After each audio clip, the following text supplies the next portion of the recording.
Warrior Lore. Chapter 72. Each with their own schemes. Chapter 72. Each with their own schemes. The whole arena was in a mess. Mo2A was besieged by many masters. Those that Mu Sun brought from Medicine Valley also hounded people from the Mo family.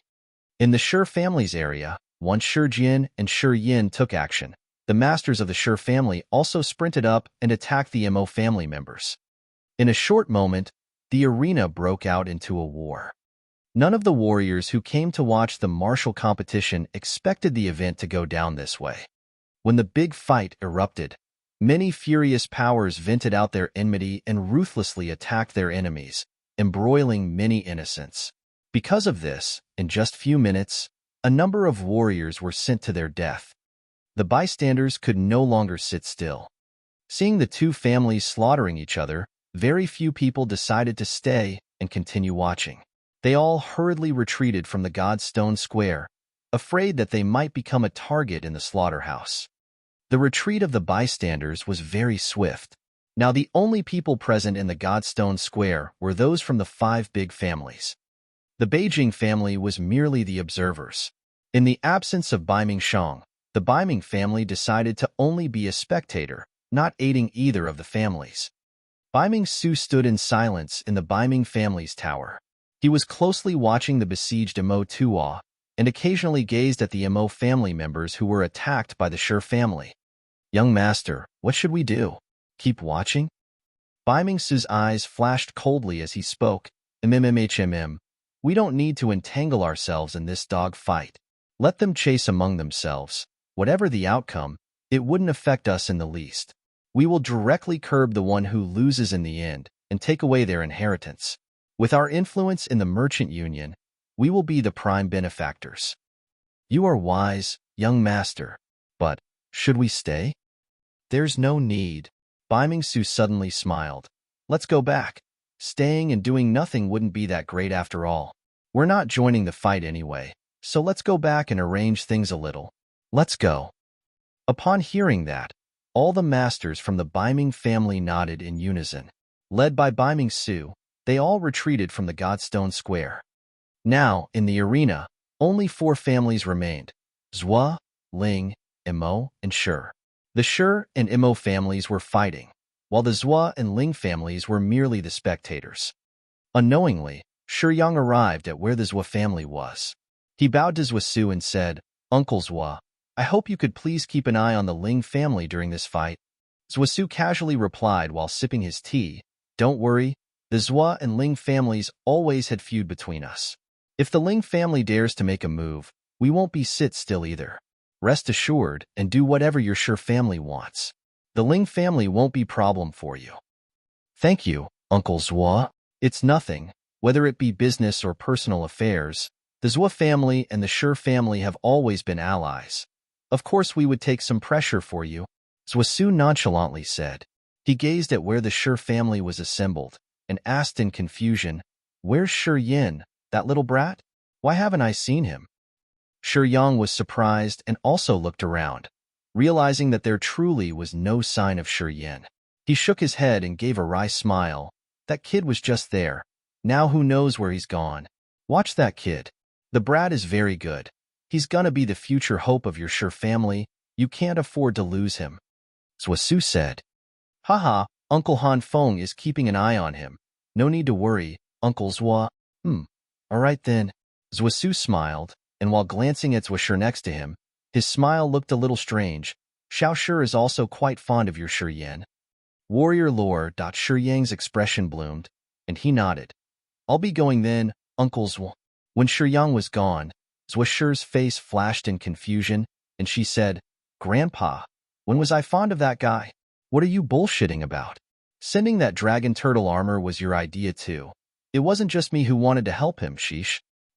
"Haha, whatever, same thing." Zhua Su seemed like he was in a good mood, and he told the Zhua family members, "We will stay here for now and watch the Ling family for the Shis. If the Ling family dares to get involved, we don't need to act kindly to them either. Hee. After today, the situation in the merchant union is really going to turn upside down. We can't let the Ling family take any benefits." At the Ling family's side, the head of the family, Ling Ju frowned silently. The masters of the Ling family were all standing behind Ling Ju. Seeing that he hadn't spoken yet, these people were all on guard, as if silently waiting for his decision. At the Mo family's place, all their members were surrounded by the people from Medicine Valley and the Shi family. Their situation was turning from bad to worse. Suddenly, Mo Chaotian broke through and quickly rushed to Ling Ju's side. Kneeling down on one knee, he spoke in panic, "Uncle Ling, please let the Ling family step in. My father is besieged by many masters. He might not last long. We are also being chased by people from Medicine Valley and the Shi family. It's getting harder and harder to hold up. Uncle Ling, for old time's sake, please help our family. The entire Mo family will always remember your favor." Ling Ju furrowed his brows and lightly sighed. He said in frustration, "Chao Tian, it's not that I don't want to help, but the Zhou family hasn't made a move yet. Once our family gives aid, the Zhou family will immediately spring up. The reason why I haven't done anything yet is because I'm watching the Zhou family for you guys. But if this continues, the Mo family might not be able to withstand it any longer," Mo Chao Tian said in fear. "If the Ling family cuts in now, it would force the Zhou family to get involved too. It would be useless." Ling Ju shook his head. He hesitated for a moment and then shouted, "Xiaofeng, bring some people and bring Yinyu back here. Yinyu is your future wife. She can't die." "Yes," Ling Xiaofeng called out and fiercely sprinted out, accompanied by some of the warriors from the Ling family. "Chao Tian, Yinyu is your daughter and the daughter-in-law of the Ling family. I will protect her for you. As for the rest, Sai, I really can't help. I can only promise you that I will make sure the Zhou family won't step in to go against the Mo family. This is all I can do," Ling Ju said in frustration. Mo Chao Tian was in a daze. He deeply gazed at Ling Ju, and after quite a while finally turned away in grief, silently returning to the Mo family's battle. "Big brother," Ling Jieqing whispered hesitantly. He said, "If we don't help, the Mo family will definitely lose heavily this time. Mo Tuo might develop a hatred for us." Ling Ju's expression was calm as he sat there and lightly took a sip of tea. He lowered his head and said, "Younger brother, at this time, we cannot be reckless. Zhuosu won't easily let us join the fight. Besides, the Misty Pavilion has a Sky Realm master. She is going against the Mo family. If our family steps in, we won't get anything good out of this. Also, this is an opportunity. Mo Zhan is dead, and Mo Qi is in danger. Yinyu will be the hope of the third generation of the Mo family. If Yinyu becomes our family's daughter-in-law, our Ling family can openly take the Mo family's properties when they get in a dangerous situation. And if one day Yinyu becomes the head of the Mo family, with her status as the daughter-in-law of the Ling family, hee. Good scheming, big brother." Ling Jie was stunned for a while, then he finally nodded. "I was thoughtless, big brother. You are one that strongly considers the future. Yes, we only need to protect Yinyu. The rest we don't need to care about." Ling Ju raised his head and squinted towards the fight in midair, saying, "When Yinyu gets here, we can go back. This time the odds are against Mo Tuo." He sighed. Who would have known that the Misty Pavilion hit a Sky Realm master, brother Mo? It's not that I don't care about our friendship, just that you're truly in back luck. Grandpa Ling, I beg you to save my grandpa. Mo Yinyu was brought back. Once she arrived at the Ling family's side, she immediately knelt down. Tears marks streaked down the sides of her cheeks. "If you don't help now, my grandpa might not be able to last long. Grandpa Ling, please. As long as you give in your aid, I will marry Xiaofeng right now." "Yinyu, it's not that I don't want to help, I just really can't." Ling Ju shook his head. He stood up and said, "In the future you will understand the painstaking decisions I am making now. Everything I am doing is for you and Xiaofeng. Brother, take away Yinyu. We are going home." Yes. Ling Jie suddenly appeared behind Mo Yinyu. He hit her once, and the breathlessly crying Mo Yinyu suddenly went limp and fainted. "Head of the Zhou family, I think that this martial competition can go on no more. We are going back in advance. How about the Zhou family?" Ling Ju looked at the faraway Zhuosu and shouted loudly. Zhuosu was surprised. then secretly curse it out at the old fox. He also smilingly stood up and said, "We were also going to go, why? Should we go together?" "Sure thing, I was just going to chat a little bit with Master Zhua. Then we shall go together?" Ling Ju nodded and replied with a smile. In the arena, the Ling and Zhua families had been sitting still as mountains. However, at this crucial moment, as if they did not see the chaos inside the arena, the two heads of the families walked side by side, and with their subordinates behind them, headed straight out of the God's Stone Square. Those remaining in the God's Stone Square were only the onlookers who thought that they were strong enough to bear the aftershocks of the battle. The Mo family, the Shi family, and the people from the Medicine Valley. Chapter 73, The Change in the Fallen God Stone. Chapter 73, The Change in the Fallen God Stone. Shi Yin was roaming the God's Stone Square leisurely. Wherever there was a body, he would appear. His presence would cause the body to completely dry up and become devoid of any profound qi in mere seconds. Because of the devastating battle, many nearby warriors felt the brunt of it. Those warriors of elementary and nascent realms were the most affected, for they couldn't block the aftershocks from the battle between the Nirvana realm warriors. Once they became entangled in their battle, there was no hope for them. In just a few minutes, Shi Yin roamed around the Godstone Square and harvested all the profound qi from 7 elementary realm and 4 nascent realm warriors. Only human realm warriors were somewhat lucky to escape, as they could withstand the aftershocks generated from the battle, not receiving any life-threatening wounds. Therefore, there wasn't any corpses of a human realm warrior, which was very disappointing to Shi Yin. Due to the mysterious power that could absorb the profound qi from the corpses into his meridians, Shi Yin hoped for more chaos. He was continually encouraging Shi Jane to fight against the Mo family in person, so to increase the casualties, enabling him to enter the human realm faster. Han Feng was lingering 10 meters away from him like a ghost.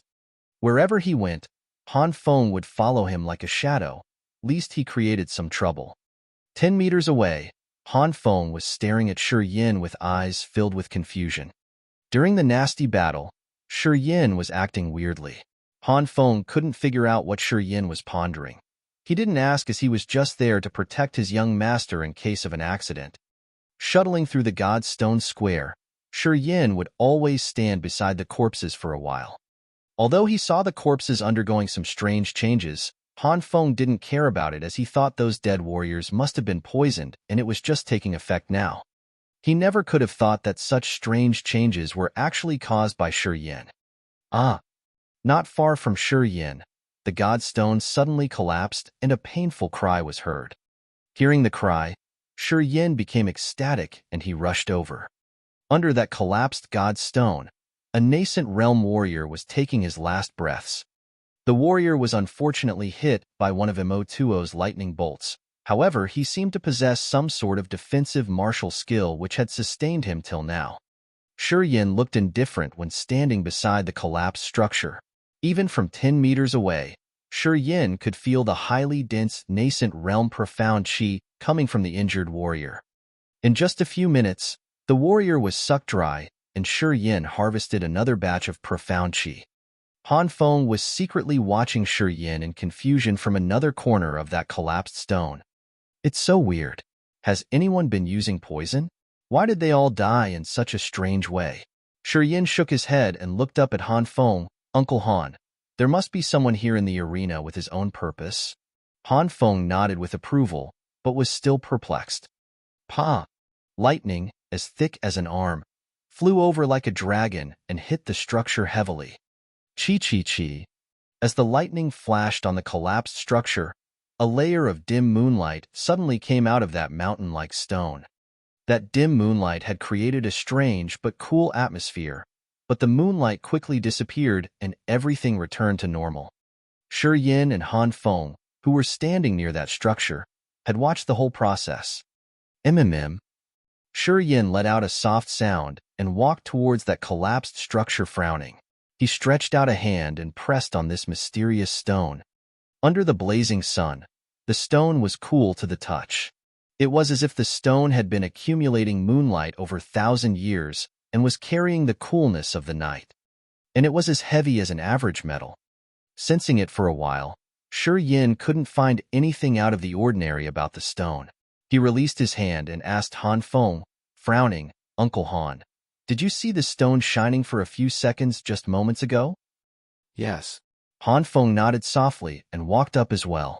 He touched the legendary stone himself and remarked, "No change. Maybe it's because Imo-Tuo's lightning struck it just now. Yeah, it must have something to do with Imo-Tuo's lighting martial spirit." Shi Yin agreed as he couldn't figure out anything special. There was still a bit of suspicion left in his mind. However, since he couldn't come up with anything now, he didn't give it a further thought. Imo family members, disperse and go home. Suddenly, from the battle arena, came Imo-Tuo's angry order. Shi Yin looked in the direction from where the sound came. Under the relentless attacks, Imo-Tuo looked to be in a difficult situation. His back was severely bleeding, and he seemed to be heavily wounded. He didn't continue to fight after Shi Tai's severe strike and dashed towards the faraway commercial street in a hurry. Mu Sun, Shi Tai and Shi Jian immediately gave a chase without saying a word. Those two tower-like men hesitated for a second, but ultimately stood in the center of the arena, not intending to kill anymore. Those Imo family members also didn't dare stay in the arena after Imo-Tuo's command, running away in all directions separately. Shi Yin was calmly standing behind the god stone and watching the surroundings. He saw the old man with unkempt hair from poisonous Dragon Valley jealously protecting Imo-Chi with Li Han, running towards a block of houses to the south of the god stone square. "We can't let Imo-Chi live." Shi Yin took a deep breath and said to Han Feng, "If the grassroot isn't pulled out, it will grow when spring comes. We have to take out Imo-Chi. If the grassroot isn't pulled out, it will grow when spring comes." Han Feng frowned and repeated that sentence twice, and finally understood. His eyes sparkled as he softly said, "Young Master Yin is indeed capable of great things." Without saying anything, Shi Yin walked away from the fallen god stone and gave chase after Imo-Chi. Shi Yin soon exited the god stone square. Just as he was about to enter the narrow streets between the houses, he found Shi Yang and some Shi family members chased from behind too. "Big Uncle, I will take care of Imo-Chi. You go after the others," Shi Yin yelled from afar. Shi Yang was stunned as he saw it was Shi Yin who was giving chase. He reprimanded, "Where have you been till now? Don't you know it's chaos in the arena? Your grandpa will peel my skin if you have an accident." It's fine. Han Feng appeared from behind Shi Yin and responded softly. Seeing Han Feng behind Shi Yin, Shi Yang relaxed and smiled. "Well, you go after Imo-Chi and I will go after Imo-Chao-Tian." Then he nodded at Han Feng, ran up to another road, and dashed away. A quarter of an hour later, on a small street in the south region, Imo-Chi was in a murderous mood as he focused on running. Suddenly a shadow appeared in front of him. At the corner of the street ahead, Shi Yin leaned against the stone wall with a sneering smile on his face and said casually, "Imo-Chi, are you tired? Yeah, you can have a rest now." Imo-Chi suddenly stopped with a ferocious face. "Shi Yin, you killed my brother. You must pay for it." "Pay for it?" Shi Yin's mouth widened and shook his head. "Imo-Zhan is not too far away. You may catch up to him if you're fast enough. I came to see you away." "Young Master Chi." Li Han showed up from behind Imo-Chi, and beside Li Han stood the Bloody Hand, from poisonous Dragon Valley of the God-blessed Empire. "Kill him." Imo-Chi pointed at Shi Yin and said angrily, "He has to die. Let the younger generation solve their own problem. You'd better not get involved." Han Feng suddenly popped up his head from a house, looking at Bloody Hand and Li Han coldly. "Bloody Hand from poisonous Dragon Valley?" Shi Yin gazed at that old man and suddenly remarked, "You refined that blood chi pill? Well, poisonous Dragon Valley is literally the cradle of degenerate alchemists who only know how to make degenerate pills. Kid, you are seeking death." Bloody Hand frowned as his face turned rigid suddenly. He grunted, "I had no qualms about getting involved in your Shi family and Imo family matter. But now that you are so arrogant, how about tasting my poisonous Dragon Valley skill? Young Master Yin, you take care of Imo-Chi, Bloody Hand and Li Han are mine." Han Feng announced softly and flew down from the roof as light as a feather and stood between Bloody Hand and Li Han. Hee hee, you think we, poisonous Dragon Valley, are that lame? Bloody Hand smiled cunningly and immediately swallowed a strange pill, which was as big as a longan and as crimson as blood. After having that pill, Bloody Hand's eyes suddenly turned red and his jumbled hair stood at its ends, while dense smell of blood came from his body. Han Feng's face changed suddenly. Young Master Yin, go home right now. Li Han, Emo Chi, kill that arrogant kid. I will take care of the old man. Bloody Hand broadened his mouth in a smile and licked his lips with a horrifying expression. Uncle Han, be careful. Shi Yin was on alert as he realized something strange from Bloody Hand's change. He took a glance at Han Feng and Emo Chi and ran towards the Green Moon Lake as fast as possible. Before Han Feng could take off, Bloody Hand dashed forward and an intense bloody air suddenly enveloped him and prevented him from leaving. Li Han and Emo Chi looked at each other and chased in Shi Yan's direction without a word. 5 minutes later, on another street, Li Han and Emo Chi paused suddenly. Emo Chi said with a ferocious face, "Kid, you are not running away? Are you tired of living? I had said I will stop your Emo family from having descendants. I can't break my promise." Shi Yin stood at the entrance of the street, looking grim. Wisps of white smoke were suddenly emitted from his body. The negative energy gushing from him gave off a murderous impression, like he was a bloody god of slaughter from the Shura Blood Sea. Since Han Feng was not with him, he could finally use his real ability now. Chapter 74. Taken Care of. Chapter 74. Taken Care of. Standing at the end of the alley, Shi Yan's body was emitting an extremely malignant pressure, but his heart, however, was pure and his eyes serene. 3 millstones sized appeared behind him and by his sides. They were invisible and traceless as no one else except for him could detect them. Negative energy poured out from his meridians and filled his whole body. Shi Yan's once sturdy body clearly became a lot thinner. This was the first time that Shi Yin completely displayed. The biggest change he felt was that his spiritual sense could now perceive the slightest details and his mind was absolute calm. Li Han slightly furrowed his brows. Looking at Shi Yin in front of him, he always felt a little recognition, but when he thought deeply, he couldn't remember where he recognized him from. On Emo Chi's 2 arms, strands of lightning as thick as fingers were formed, and his facial expressions became more and more ferocious. "Uncle Li," Emo Chi roared. Li Han's expression froze. His body suddenly popped loudly. The sounds of his joints were like waves hitting upon the shore, gushing with momentum. Whoosh, whoosh, whoosh. A swirl of wave-like white lights swiftly flowed out from Li Han's body. Li Han's hands constantly pulled at the void space, and those white lights were like actual tides, stirring waves in thin air, and it abruptly rolled towards Shi Yin. Li Han stood firmly and yelled with a serious face. In front of him, the waves folded in layers. Between him and Shi Yin there was suddenly a choppy river flow. The crushing waters in the river was controlled by his will, as if he wanted to drown Shi Yin right in front of him. Roar! Emo Chi growled, and the strands of lightning wrapped around his arms became tongue-flicking snakes. They slithered above the waves and charged towards Shi Yin while releasing electric flashes. Shi Yan's heart was still as clear as a mirror. He remained unmoved from the oncoming attacks. Just when the waves formed from profound chi were 5 meters away from him, Shi Yin suddenly took 3 steps back, his body submerged into the previously formed. Controlled by his will, the 2 on his left and right suddenly drifted a few meters forward and suddenly merged together. Thump thump, bzz bzz bzz. The released by Li Han and the electric snakes from Emo Chi directly clashed into the middle of the big that was formed by the 2 smaller ones. Weird sounds came from inside that. Those, formed by profound chi under a special martial skill, all of a sudden strangely turned into thin mists. It was as if the profound chi was dissolved in the and became natural energies, dissipating into the earth. The electrical snakes shot into the, as if influenced by the strange whirlpool. These snakes actually became intertwined and continuously whirled in that area. They just weren't able to escape the restraints of the In Li Han and Imochi's eyes, it looked as if their attacks were stopped in midair. With their attacks unable to move forward, this appeared very strange to them.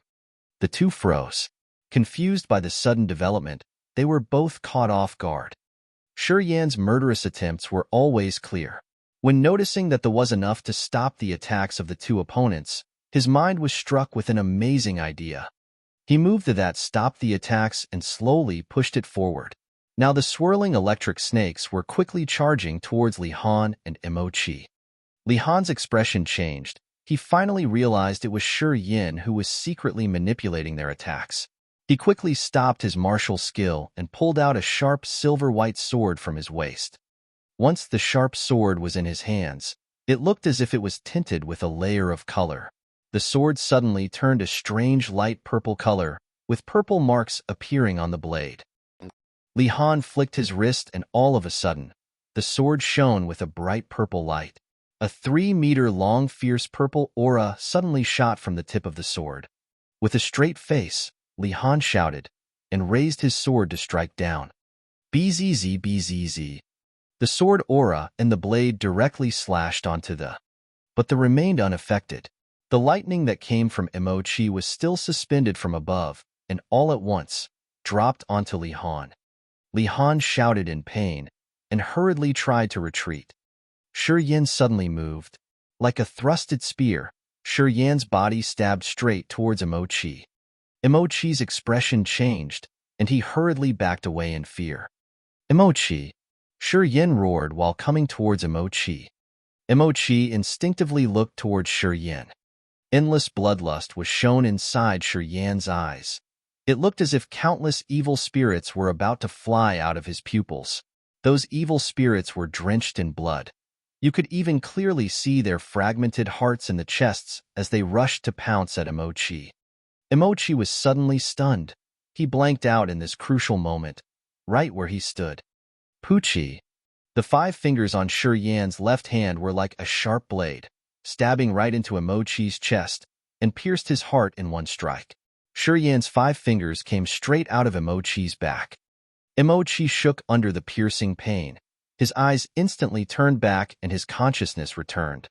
Imojan is still waiting on the death road for you. Take care.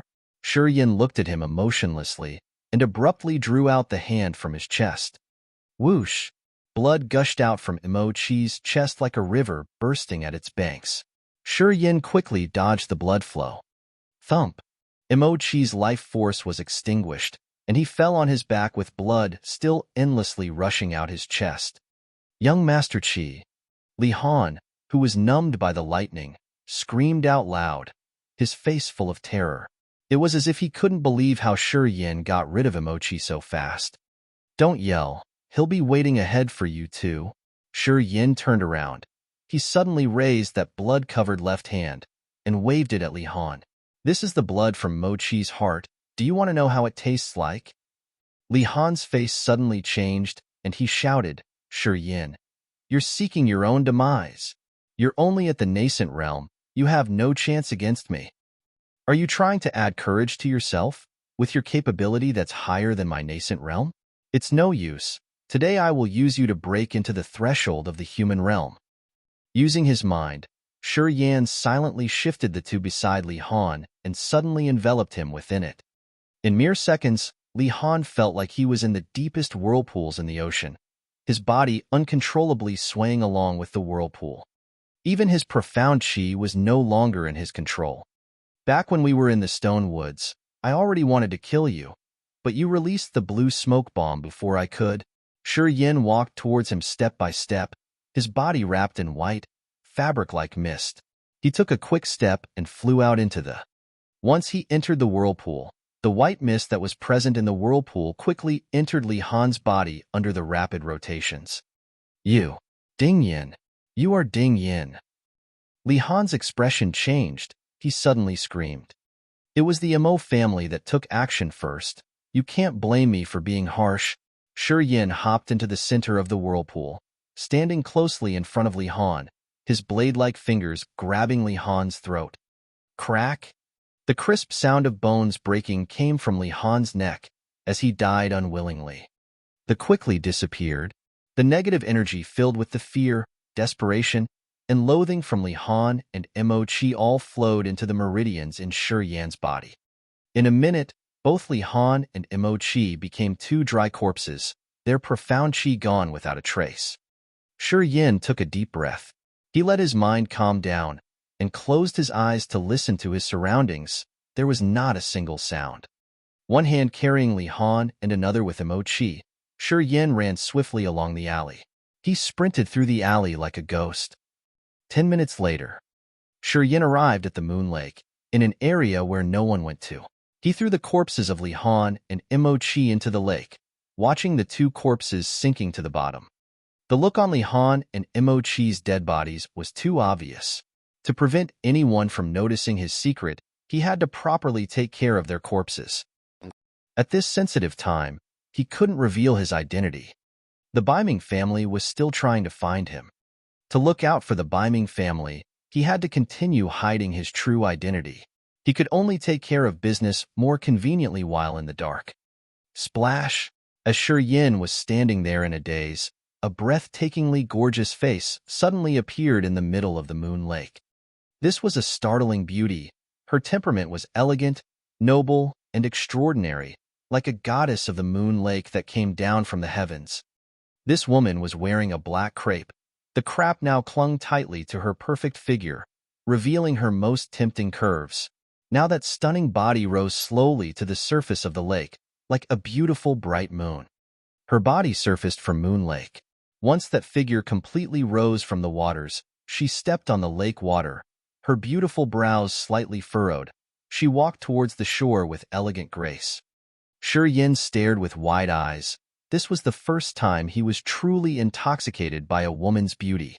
This woman, whether it be her body, temperament, or beauty, was completely on another level compared to Mu Yu Dai. The mysterious woman. Just when the woman was about to walk up onto the shore, Shi Yan's heart shook, and he suddenly realized who this woman was. The unknown Sky Realm Master who appeared above the arena. Chapter 75, A Kiss.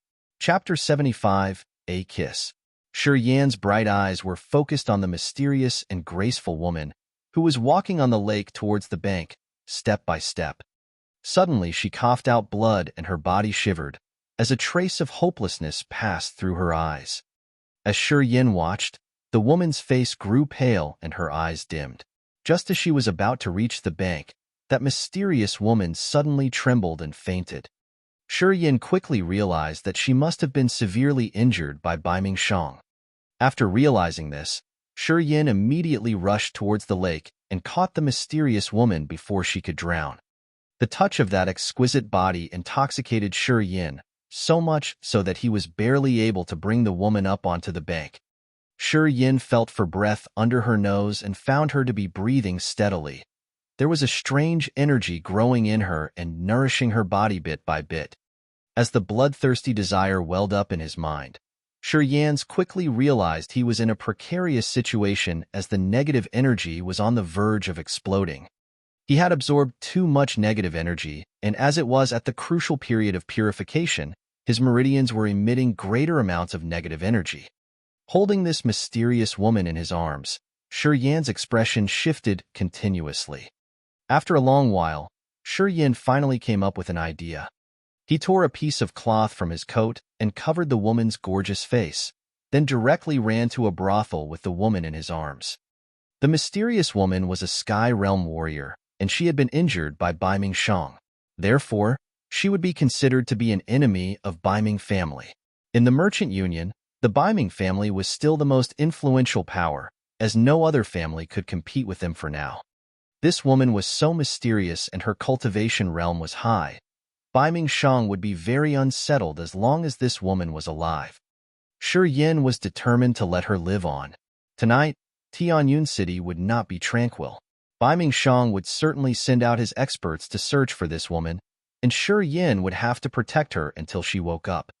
As the negative energy in him grew stronger and stronger, and as he had such a beautiful woman in his arms, he was barely able to control his desires. However, he knew that he couldn't do anything to the woman. or the Shi family would be annihilated after she woke up.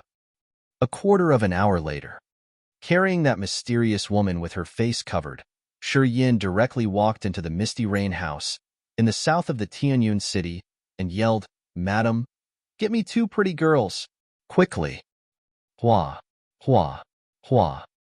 Shining purple crystal coins rolled out of Shi Yan's pocket onto the counter of the first floor of the Misty Rain house. Coming. A 30-some-years-old sexy woman with heavy makeup and a professional smile on her face popped her head out from upstairs. After a quick glimpse at the purple crystal coins, she burst into loud laughter and replied happily, "Master, please come up the 3rd floor. I will arrange the girls for you right away." "Good." Shi Yin nodded and followed the woman up to the 3rd floor with the unknown woman in his arms. "Yin Yun, Ro, hurry up. Come to room number 3 and give this master your best." The brothel madam laughed seductively and showed Shi Yin into a room as she shouted to the girls, "Madam, we will be there right away." From the room at the upstairs corner came a sweet response. Before long, 2 pretty teenage girls with seductive eyes entered Shi Yan's room. "Master, you brought another girl with you? Huh, you think the girls in my Misty Rain house can't satisfy you?" The madam stood in the room and examined the mysterious woman with her sophisticated eyes and couldn't help but giggle. "You are very interesting. I've never seen anyone bring a girl by himself." I'm rather powerful at that and have special tastes. It would be more fun to have one that I brought." Shi Yin glanced at the madam and said indifferently. The madam kept smiling and looked at the mysterious woman again, smiling knowingly to herself. Naturally, she guessed that the woman must have been grabbed by Shi Yin, and he was going to take her virginity in the Misty Rain house. In case that woman couldn't endure it the first time, he got 2 girls to satisfy him. The madam had seen such occasions many times, so she could handle it easily. She nodded and said, "Yin Yun, Ro, take care of this master, and try your best to satisfy him." "Don't worry, madam. We've been in this industry for so long. We know how to make our clients happy." That girl called Yin Yun looked at Shi Yin with a big smile and softly licked her lips. "Master, I will make you comfortable. You disappear." Shi Yin couldn't suppress his desires anymore. After a deep breath, he yelled to the madam, "Great. Master, enjoy yourself. Call me whenever you need more girls." The madam seductively turned around and walked back to the door with a face full of smiles and considerately closed the door. Shi Yin then put the woman onto the soft carpet. Putting one of his hands on the woman's back, Shi Yin found that the strange power in her had already flowed over her whole body, speeding up the circulation of her profound qi. Furrowing his brows, Shi Yin quickly figured out that this woman must have taken some rare pills, which were taking effect even while she was unconscious. The pills were recovering her injuries quickly and making her profound qi operate automatically, in order to wake her up as soon as possible. "You too, come with me." So many streams of negative energy were gushing out from his meridians, and he couldn't stand it anymore. Quickly, he wrapped the 2 girls in his arms and pushed them onto the bed, which was covered with a red quilt. After an unknowingly long time, slowly, Shi Yin woke up to find his eyes extremely clear, as he could now precisely feel the wisps of mysterious energy coming out from his meridians. Part of the mysterious energy had seeped in his blood, flesh, bones, and veins, and the remainder had congregated in his dantian. This mysterious energy had made his profound qi become extremely dense and fresh. Under the control of his will, his profound qi was boiling in his body like a spring tide. Holding his breath, Shi Yin went into meditation, clearing his mind of any thoughts and letting his profound qi flow freely in his body. After a long time, Shi Yin's body shook, and he immediately woke up. His senses were different all of a sudden. Closing his eyes, Shi Yin could clearly sense the essence of the air between heaven and earth. The essence was everywhere in the air, though he couldn't sense it before. But at this moment, he could clearly perceive its invisible movements. His profound qi had become extremely accurate as well, as it would fly out swiftly from the middle finger of his left hand at his will. With a thought, his profound qi skipped continuously. It came to life and turned into a blade of grass, a magic snake, and then a flying worm, feeling the essence in the air and refining everything in the world. This was human realm. Shi Yan's mouth formed a joyful smile. In delight, he slowly stepped off the bed. He took a look back at the bed and realized it had become a mess. Two naked, white bodies were spread upon it, with a satisfied smile on their faces. They were deep asleep. These two women were not warriors and seemed to be unable to bear his mysterious energy. As he ejaculated, that mysterious energy didn't come out, for it had already been absorbed by Shi Yan. With a little surprise, Shi Yan turned his head back and without hesitation walked over to the mysterious woman slowly. Bright moonlight was coming through the window. It was late at night. Shi Yan stretched out his hand and examined the woman's back, only to find that she was recovering at an unbelievable speed. At this speed, she would wake up at dawn. Tonight, Bai Mingshang must be searching for her everywhere. However, he would have never believed that she would be in a brothel. After tonight, this unknown woman could recover up to 80%, and then she could go to anywhere in Tianyun City. How is Han Feng? Shi Yan suddenly remembered Han Feng. If he escaped from Bloody Hand, he would be looking for Shi Yan everywhere. Once he couldn't find Shi Yan, he would assume that he was killed by Li Han and Mo Qi. After all, Han Feng didn't know Shi Yan's real ability, while Li Han was a human realm warrior. Shi Jian regarded Shi Yan as the treasure of the Shi family. Therefore, once he knew that Shi Yan was dead, he would do everything he could to get revenge. After a thought, Shi Yan decided to leave quickly and return home. As his hand stroked the woman's back, it finally came to the cloth that covered her pretty face. Lifting a corner of the cloth, Shi Yan revealed her cherry-like lips. He smiled unexpectedly, went up, and pressed his lips on hers. An intoxicating fragrance was coming out from that woman's mouth. In just a short moment of inhaling it, Shi Yan felt rather refreshed and found a comfort he had never experienced before. He couldn't suppress his desire again. Moving his mouth away unwillingly, Shi Yan raised his head and gazed at her with emotional eyes and mumbled, "Well, I saved your life. This kiss is my reward." After that, Shi Yan opened the half-closed window and swiftly jumped out. His figure moved in the dark night for a moment, faded into the dim moonlight, and finally disappeared. Chapter 76, Exquisite Figure. Chapter 76, Exquisite Figure. Our first sponsored chapter. This chapter was sponsored by N. Wagoner and N. Meenan. Many thanks for their donations. This make 1/3 sponsored chapters for the week. The sky was dimly lit. In the main room of the 3rd floor in Misty Rain House, Xia Xian slowly woke up. A pair of eyes as clear as water were filled with confusion. She looked around the room and finally saw the bed draped in red duvet covers. Xia Xian's heart shook.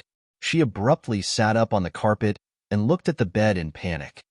On the bed, the two girls from the Misty Rain House, Yin Yun and Ro, were completely naked. The whole room was filled with a strange scent. Numerous thoughts flashed through Xia Xian's mind. She hurriedly checked her own body, and realizing she was still untainted, she finally sighed in relief. Her fight with Bai Mingshang had injured her quite seriously. When falling into the moon lake, she only had the time to take a nutrition pill. It was due to the improper distribution of the medicinal powers of the nutrition pill that she had suddenly fainted and fell unconscious while walking up onto the bank. Her memories just before she fainted slowly became clear, and she remembered seeing Shi Yan standing at the bank of the lake. That was the last thing she could remember before she fainted. Xia Xian felt something on her face. She reached out to grab it and found the piece of cloth that Shi Yan used to cover her gorgeous face. Looking at the sweaty and stinky rag, Xia Xian furrowed her brows, and she became even more confused. What happened? Xia Xian stood up, gazing at the two sleeping girls on the bed, and groaned. She then pulled out a white handkerchief from her sleeve to cover her face again. Finally, she walked to the door and pushing it open, shouting, "Is there anyone here?" Coming right up, the voice of the madam rang out. In a short moment, the madam, who had previously led Shi Yin into this room, came up smiling. Once she arrived into the room, the madam nervously peeked at the bed and suddenly shouted in surprise, "Hey, where's that young master?" "Young master?" Xia Exquisite Yin furrowed her brows, and a strange light flashed across her eyes. "Where is this place? Who brought me here?" "Miss, you don't remember anything?" The madam was dazed. Her makeup-caked face was filled with a strange expression. She scanned Xia Exquisite Yin from head to toe, then suddenly laughed. "Miss, that young master couldn't have possibly just wiped his ass and left after violating you? Ha, I have no idea who that young master was. You better not give me shit for this." Xia Exquisite Yin's expression froze. Her slim hand smacked the table in the room. Boom. That solid wooden table was instantly crushed, wooden chips and sawdust spreading everywhere on the floor. The madam's face immediately changed, and she almost cried on the spot. With a terrified voice she yelled, "It's not my fault. I didn't do anything. Miss, please let me go. I asked you, what is this place? And who brought me here?" Xia Exquisite Yan's eyes were filled with impatience. "So what happened was," the madam sobbed, and fearfully described the whole process in which the things happened. She kept shaking her head in denial. "Miss, I really had nothing to do with it. Please forgive me." She had only thought that Xia Exquisite Yin was violated by Shi Yin, and worried that under the mask of rage on Xia Exquisite Yan's face, something bad would be done to her. So the madam kept crying and begging. After hearing the madam, Xia Exquisite Yin was shocked, and her expression was very strange. "Who was that person? He took me to the brothel, but totally ignored me and audaciously sought pleasure. He really is the most perverted bastard in the world." Xia Exquisite Yin had 100% faith in her beauty. Growing up, she had seen too many different men who coveted her beauty. She knew exactly how fatally alluring she was to men. That was the reason why she always concealed her face, to prevent unnecessary complications. That person was obviously a very perverted guy. She could see it from the fact that he brought her to a brothel. But this extremely perverted guy only had sex with the two tacky makeup-caked prostitutes and didn't make a single move on herself. Why? While feeling very confused, Xia Exquisite Yin also felt a slight bit of rage. "I'm not as good as these two prostitutes? Is he fucking blind? It's not my fault. It's really not my fault." The madam continued to beg. She kept yelling, but secretly kept observing Xia Exquisite Yan's attitude at the same time. Then she hesitatingly asked, "Miss, what did that kid do to you?" Xia Exquisite Yan's eyes turned cold as she glared at the madam. The madam felt a chill run down her body. She started shivering and didn't dare to ask anything more.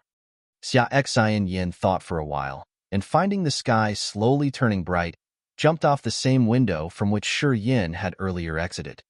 On the street, her figure flashed for a few seconds, then disappeared without a trace. The madam blankly stared at her disappearing silhouette and secretly sighed in relief. After quite a while she murmured to herself, "I've been the madam here for this many years, but I've never seen a woman with such a beautiful figure. That young master sure had a lot of luck, being able to seek pleasure on such a high-class woman." The Shi family, in the stone room. Shi Jian was furious as he roared in rage. "Find him. You all have to put in all your strength into finding him. Everyone put the Mo family to the side. You have to find Shi Yin first. Don't come back if you can't find Shi Yin." The Shi family masters, Shi Tai, Shi Dang, and Han Feng all lowered their heads, their expressions dejected. "Master, it's all my fault. I couldn't protect young Master Yin." Han Feng lowered his head, but his eyes looked sinister. "Xieshou's medicine could only last for 2 hours. Now that it should have worn off, I will bring you Xieshou's head. Xieshou cannot walk out of Tianyun City alive." Shi Jin's eyes were blood red. With a murderous look he said, "But right now we don't have time to take care of Xieshou. Shi Yin is the most important issue.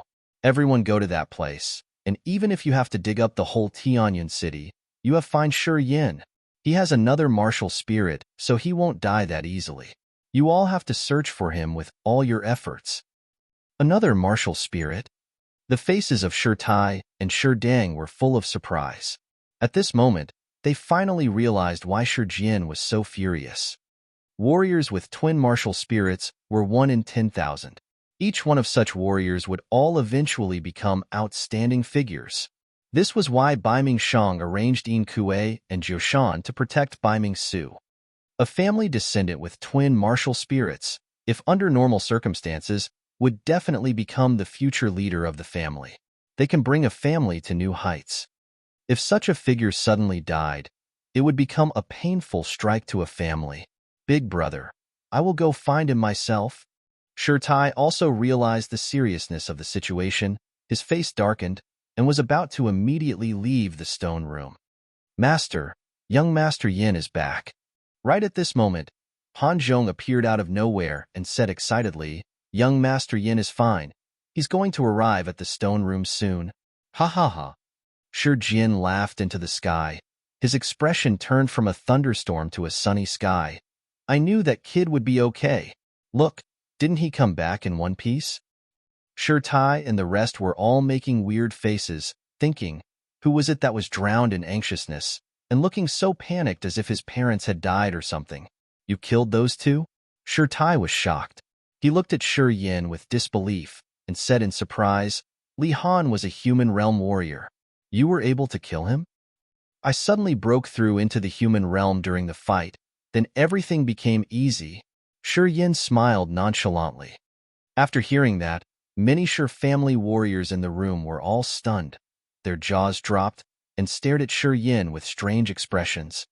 Shi Jian dazed for a second. Then he rushed towards Shi Yin and grabbed his arm. After detecting for a while, he suddenly laughed. The gods have not wronged the Shi family. I knew you little brat was some good stuff. Good. 17 years old and in the human realm. The nurturing we gave to you did not go in vain. You will definitely become an outstanding figure of this generation. What happened to Mo too? Shi Jian furrowed his brows and asked. Heavily injured. He went back to the Mo family with his skill, but he won't be able to recover for 3 years. Now he's probably hiding in his shell in the Mo family. He wouldn't dare to leave the Mo family for a while. Shi Tai sneered and spoke indignantly. If it weren't for those 2 guys from the Misty Pavilion stopping their chase, Mo2 wouldn't have been able to escape. Too bad we couldn't kill Mo2. It's good enough.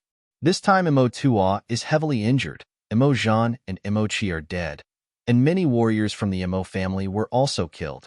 From now on, the Mo family will never have what it takes to compete with our family again. Humph. Now is the time for us to take as much spoils from the battle as possible. Father, should we go all out? Shi Dang said. Pass my command. The masters from all the other surrounding cities. From now on they must immediately attack the strongholds of the Mo family. The ones from Tianyun City should also take action now. Other than the headquarters of the Mo family, you can mercilessly attack all the rest of the places. Shi Jian roared. The Zhua family. In the secret room, Qi Zhao's expression was a bit embarrassed, but his face showed a wry smile. Zhua Su was sipping his tea, and he was also frustrated. He sighed and said, Whatever, who could have known that girl was a Sky Realm warrior? Now we have to use other methods. That girl's actual combat ability should be around Disaster Realm, Third Sky. But her martial spirit is very strange. It's like she could borrow power from her past life and temporarily step into the Sky Realm. It's very frightening. This martial spirit has never appeared before. It looks like the Endless Sea is truly an extraordinary place. Qi Xiao frowned and sighed in frustration. That girl could instantly raise her power to the Sky Realm. Probably no one in Tianyun City could easily take that fragment of the map from her.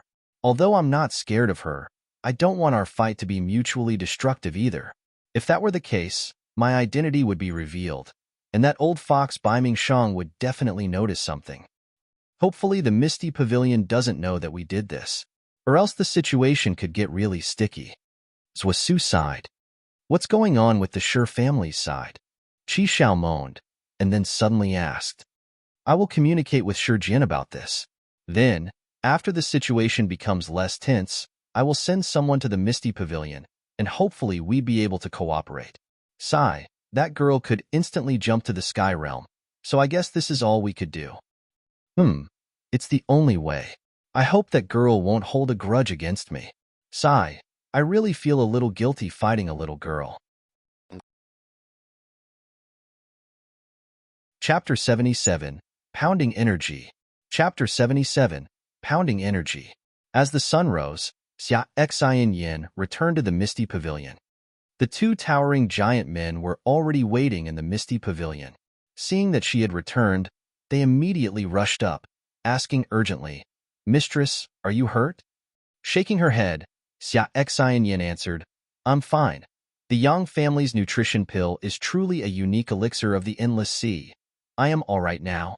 The Misty Pavilion covered a large area, and there was around a dozen different towers. Although a few had collapsed this time, it still didn't affect the normal operations of the Misty Pavilion. Entering into the highest treasure tower, Exquisite and Yin went to level 9 attic. Crow bent down and spoke while gritting his teeth. "How dare that Baiming Shang hurt you? Mistress, what do you want to do with the Baiming family next?" "We don't have to take care of the Baiming family right now." Exquisite and Yin looked indifferent. "I came here this time for the treasure map to the Gate of Heaven. The Baiming family isn't my main motive. Baiming Shang is in the Sky Realm, and I am only in the Disaster Realm. Even if I use my reincarnation martial spirit, I can barely put up a fight against him. After this, if Baiming Shang is sensible enough, he won't mess with the Misty Pavilion. If not, then once the Shura King Xiaohani gets here, I will make Baiming Shang pay for what he's done." "Mistress, the Sky Realm warrior that came this time, shouldn't he be from the Mo family? If the Mo family had a Sky Realm master, they wouldn't have been bullied by the Shur family." Crow hesitated and said weakly, "I know it's not someone from the Mo family." Unexpectedly, Exquisite and Yin actually nodded and agreed to Crow's judgment. "Then, mistress, why would you attack the Mo family?" Crow asked. His face was full of confusion. "If I didn't attack the Mo family, how would we be able to cooperate with the people that actually have the treasure map?" Exquisite and Yin lightly chuckled. "We had to have a scapegoat, otherwise, if the Misty Pavilion kept silent after such a big event, won't the others think that the Misty Pavilion is easy to bully?" "So, mistress, you wanted to distract people's attention?" Crow's eyes brightened, and he immediately knew her true motive. "Yes, just let everyone keep their eyes on the Mo family. Then we can easily work with the other side to secretly explore the Gate of Heaven. When Tianyun City becomes chaotic, we can get things done faster." Exquisite Yin nodded and said indifferently, "That Sky Realm master that came had a strange martial spirit that could form mysterious mists. Although he didn't really use his martial spirit, I was able to glimpse its traits. Do you know any Sky Realm masters with a martial spirit like that?" "Qi Xiao." Crow didn't hesitate for a moment, and he immediately answered, "Qi Xiao is the Sky Realm master of the Cloud Mountain, and he's close with the Zhua family. Could it have possibly been the Zhua family that got involved this time?" "Impossible. Unless that half of the fragment map is actually in the Zhua family's hands?" "It has to be." Exquisite Yin groaned, then she suddenly said, "There's no time to wait. I will make a visit to the Zhua family myself, so that we can get this done as soon as possible, in case any mishaps occur." "Mistress, should I go?" "No, it's all right. That Qi Xiao knows he can't take me. The Zhua family won't cause me any trouble." Exquisite Yin only stayed for a quarter of an hour. Once she was clear on who was the intruder, she immediately took off alone. The Zhua family. Zhua Su and Qi Xiao were still discussing in the secret room. Knock, knock. There was suddenly a light knocking sound that came from the walls of the secret room. Zhua Su froze. He leaned into one of the bamboo tubes on the wall and asked, "What is it?" "There's a woman with a bamboo hat that came from the Misty Pavilion. She says she wants to see the head of the family." "It's that girl," Qi Xiao exclaimed. Zhua Su's expression shifted. He slowly paced in the secret room, and after a long while, he finally said with a frown, "Could it be that the Misty Pavilion already knows it was us? That can't be right. If they really knew it was us, why would they attack the Mo family? How strange." "You should go out and meet her. I'll stay here." Qi Xiao hesitated, then said, "Let's see what she wants." "All right." In the guest room of the Zhua family, Zhuasu sat there calmly. He looked at Xia Exine, who was wearing a bamboo hat, and smiled. "How may I address you, miss?" "Xia Exine." "Well, Miss Xia, may I ask for what reason did you come to our family? I don't think the Zhua family has had any affairs with the Misty Pavilion lately." "Where's Qi Xiao?" Xia Exine shook her head and casually said. Zhuasu's expression slightly changed, but he quickly returned to calmness. He asked in confusion, "Miss Xia, for what reason did you ask? Qi Xiao has always been cultivating in the Cloud Mountain. Do you know him?" "Of course. We fought just yesterday. He left quite a deep impression." Xia Exine sat there naturally and slowly sipped on her tea. Zhuasu's expression kept changing, his smile a little forced. "Miss Xia, could you have been mistaken? The person that attacked the Misty Pavilion yesterday, wasn't he from the Mo family?" "Master Zhua, I didn't come here today to settle the accounts with you." Xia Exine eyes were a little impatient. "On the contrary, I came to sincerely ask you to cooperate." Then, Xia Exine pulled out other half of the dark yellow treasure map and directly placed it on the table between her and Zhuasu. She spoke lightly. "Half of the treasure map is right here. Head of the Zhua family, if you're straightforward enough, then let's just cut to the chase. We can immediately combine the two pieces of the map, and once we know where the gate of heaven is at, we can start moving immediately. Master Zhua, don't waste everyone's time. Right now, everyone has their eyes on the Mo family. We can take the opportunity to explore the gate of heaven. How's that, Master Zhua?" Xia Exine was a little aggressive. She didn't give a damn about the head of the family, Zhuasu. Her motives were clear. She came for the other half of the treasure map. Zhuasu was a little unsure as to what Xia Exine's motives were. He didn't know if she really wanted to cooperate, or if she was just trying to feel them out using her words, so that she could take steps to go against the Zhua family.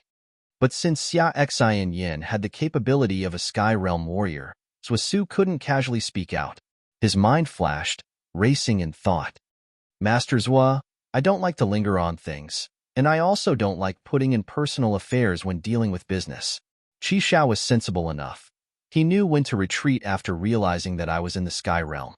None of us got hurt, so there's no grudges in this. I came only for the treasure map. I have no intention to cause trouble. Is that clear? Xia Exine's pretty brows furrowed. She stared at Zhuasu coldly and became more and more impatient. Zhuasu's expression continuously changed as he thought for a long moment. He faintly had the idea that Xia Exine didn't come to interrogate them. Groaning, he gritted his teeth and said, "The other half of the map is not in my hands." "Then whose hands is it in?" Xia Exine's eyes brightened. "It's on Shi Jian." "Then I have nothing to discuss with you. I will go find Shi Jian." Xia Exine took the half-piece of the map from the table. She stood up and said, "Master Zhua, sorry to bother you. I will be leaving now. I will go with you." Zhuasu immediately stood up, thinking, such a materialistic girl. Changing your attitude right after hearing I don't have the map. You sure are the owner of the Misty Pavilion, a typical city merchant. Does it still have anything to do with you? Xia Exine was surprised. Zhuasu's expression was starting to darken. He snorted, then said, "Shi Jian and I are in this together.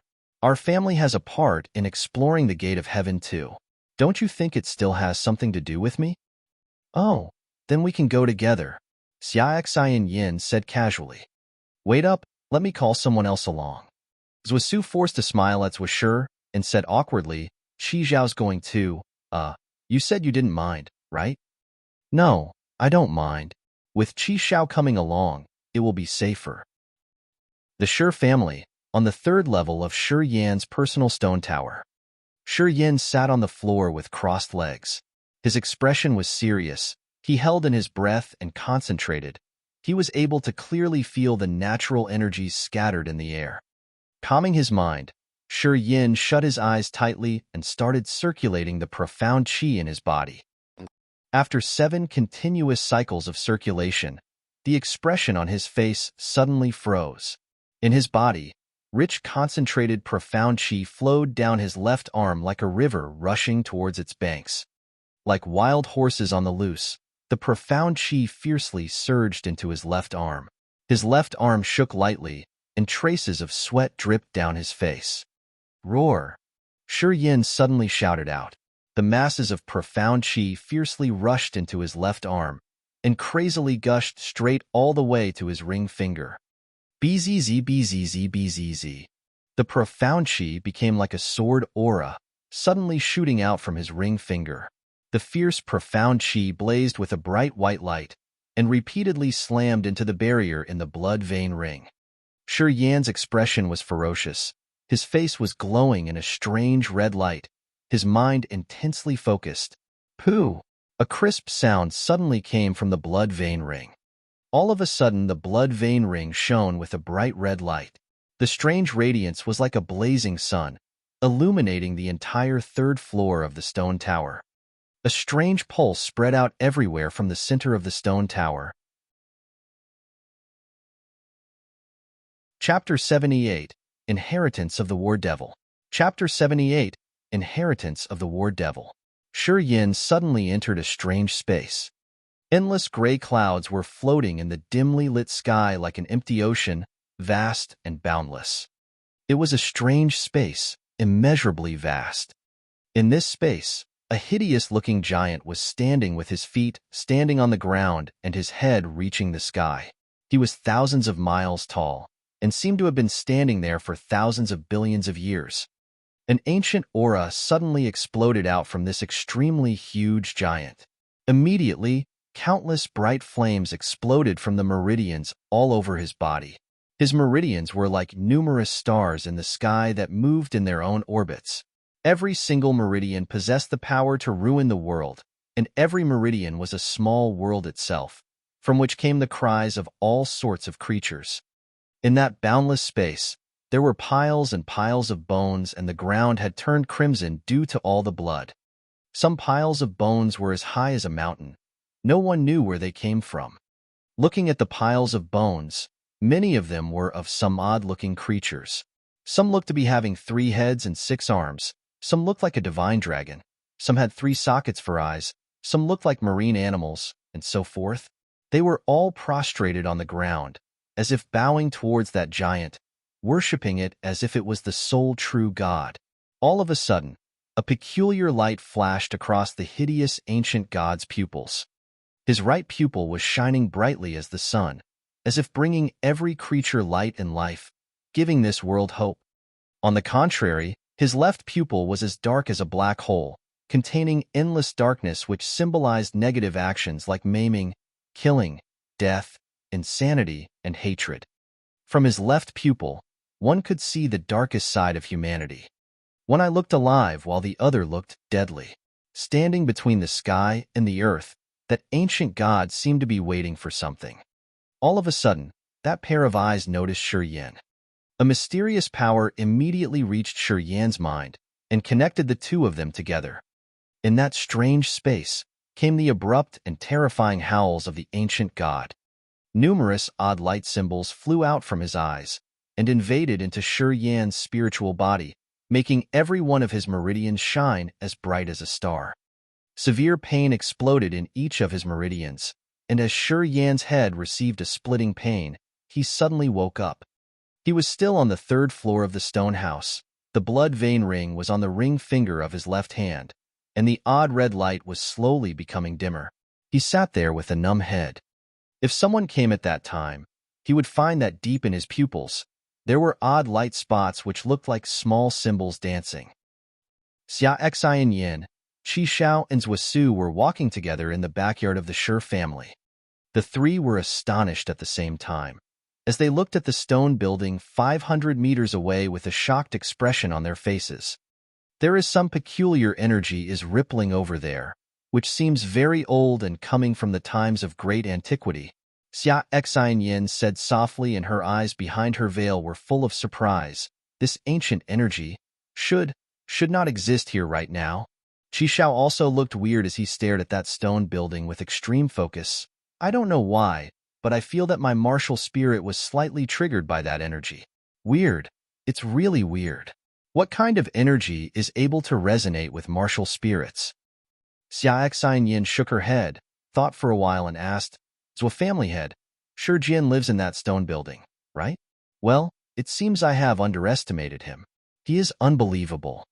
"No, absolutely no." Zhuasu couldn't help but shake his head and said in a weird tone, "That stone building is now used by Shi Jian's grandson, Shi Yan. He likes studying ancient relics. He is a rather extraordinary kid."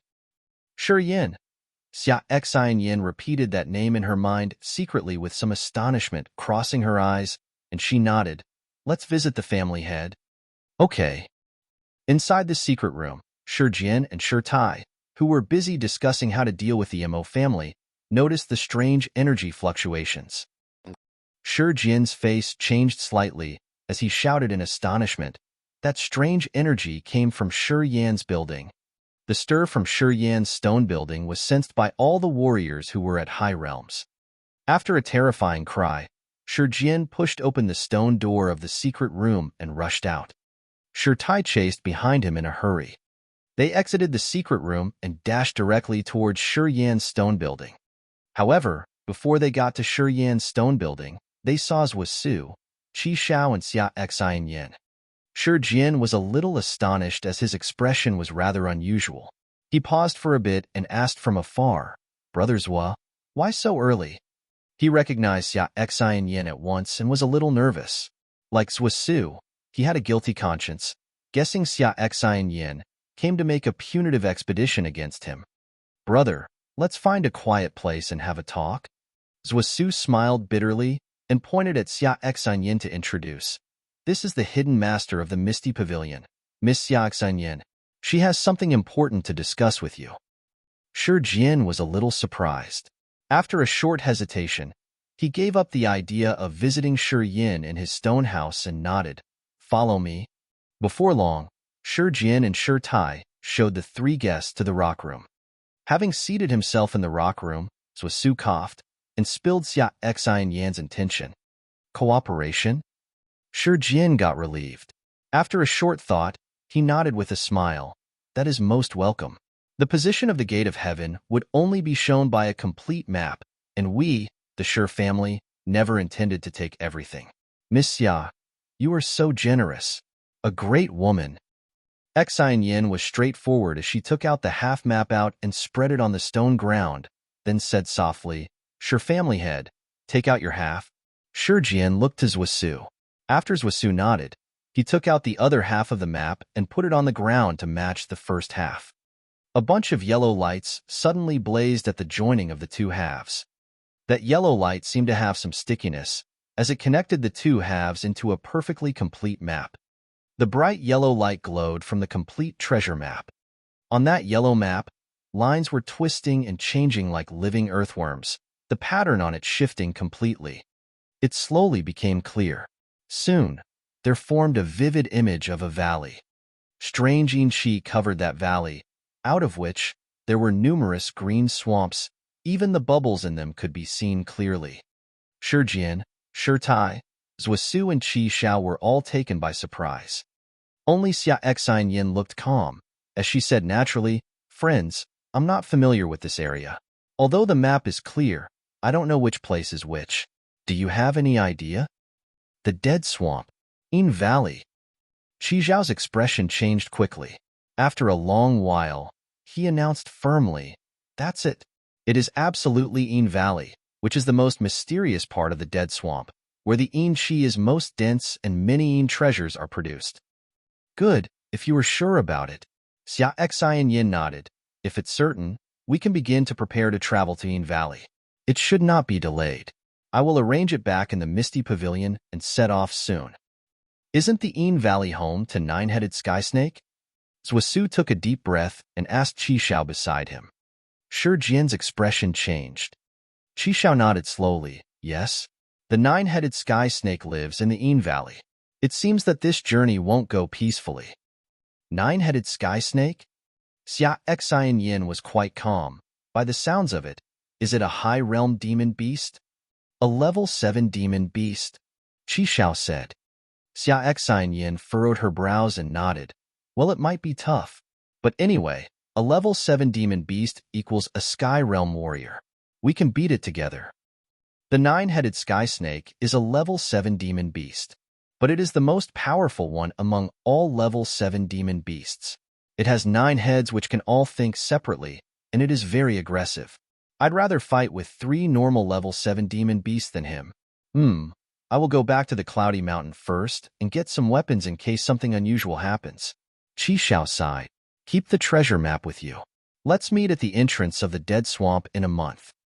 Xia Exquisite was quite decisive as she stood up and said calmly, I hope you will be on time. I don't have so much time to waste.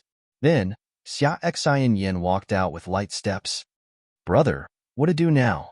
Zhuasu smiled bitterly. Tianyun City is now in total chaos, plus the Shi and Mo families are going through a crucial phase. Will you still take some time to handle this?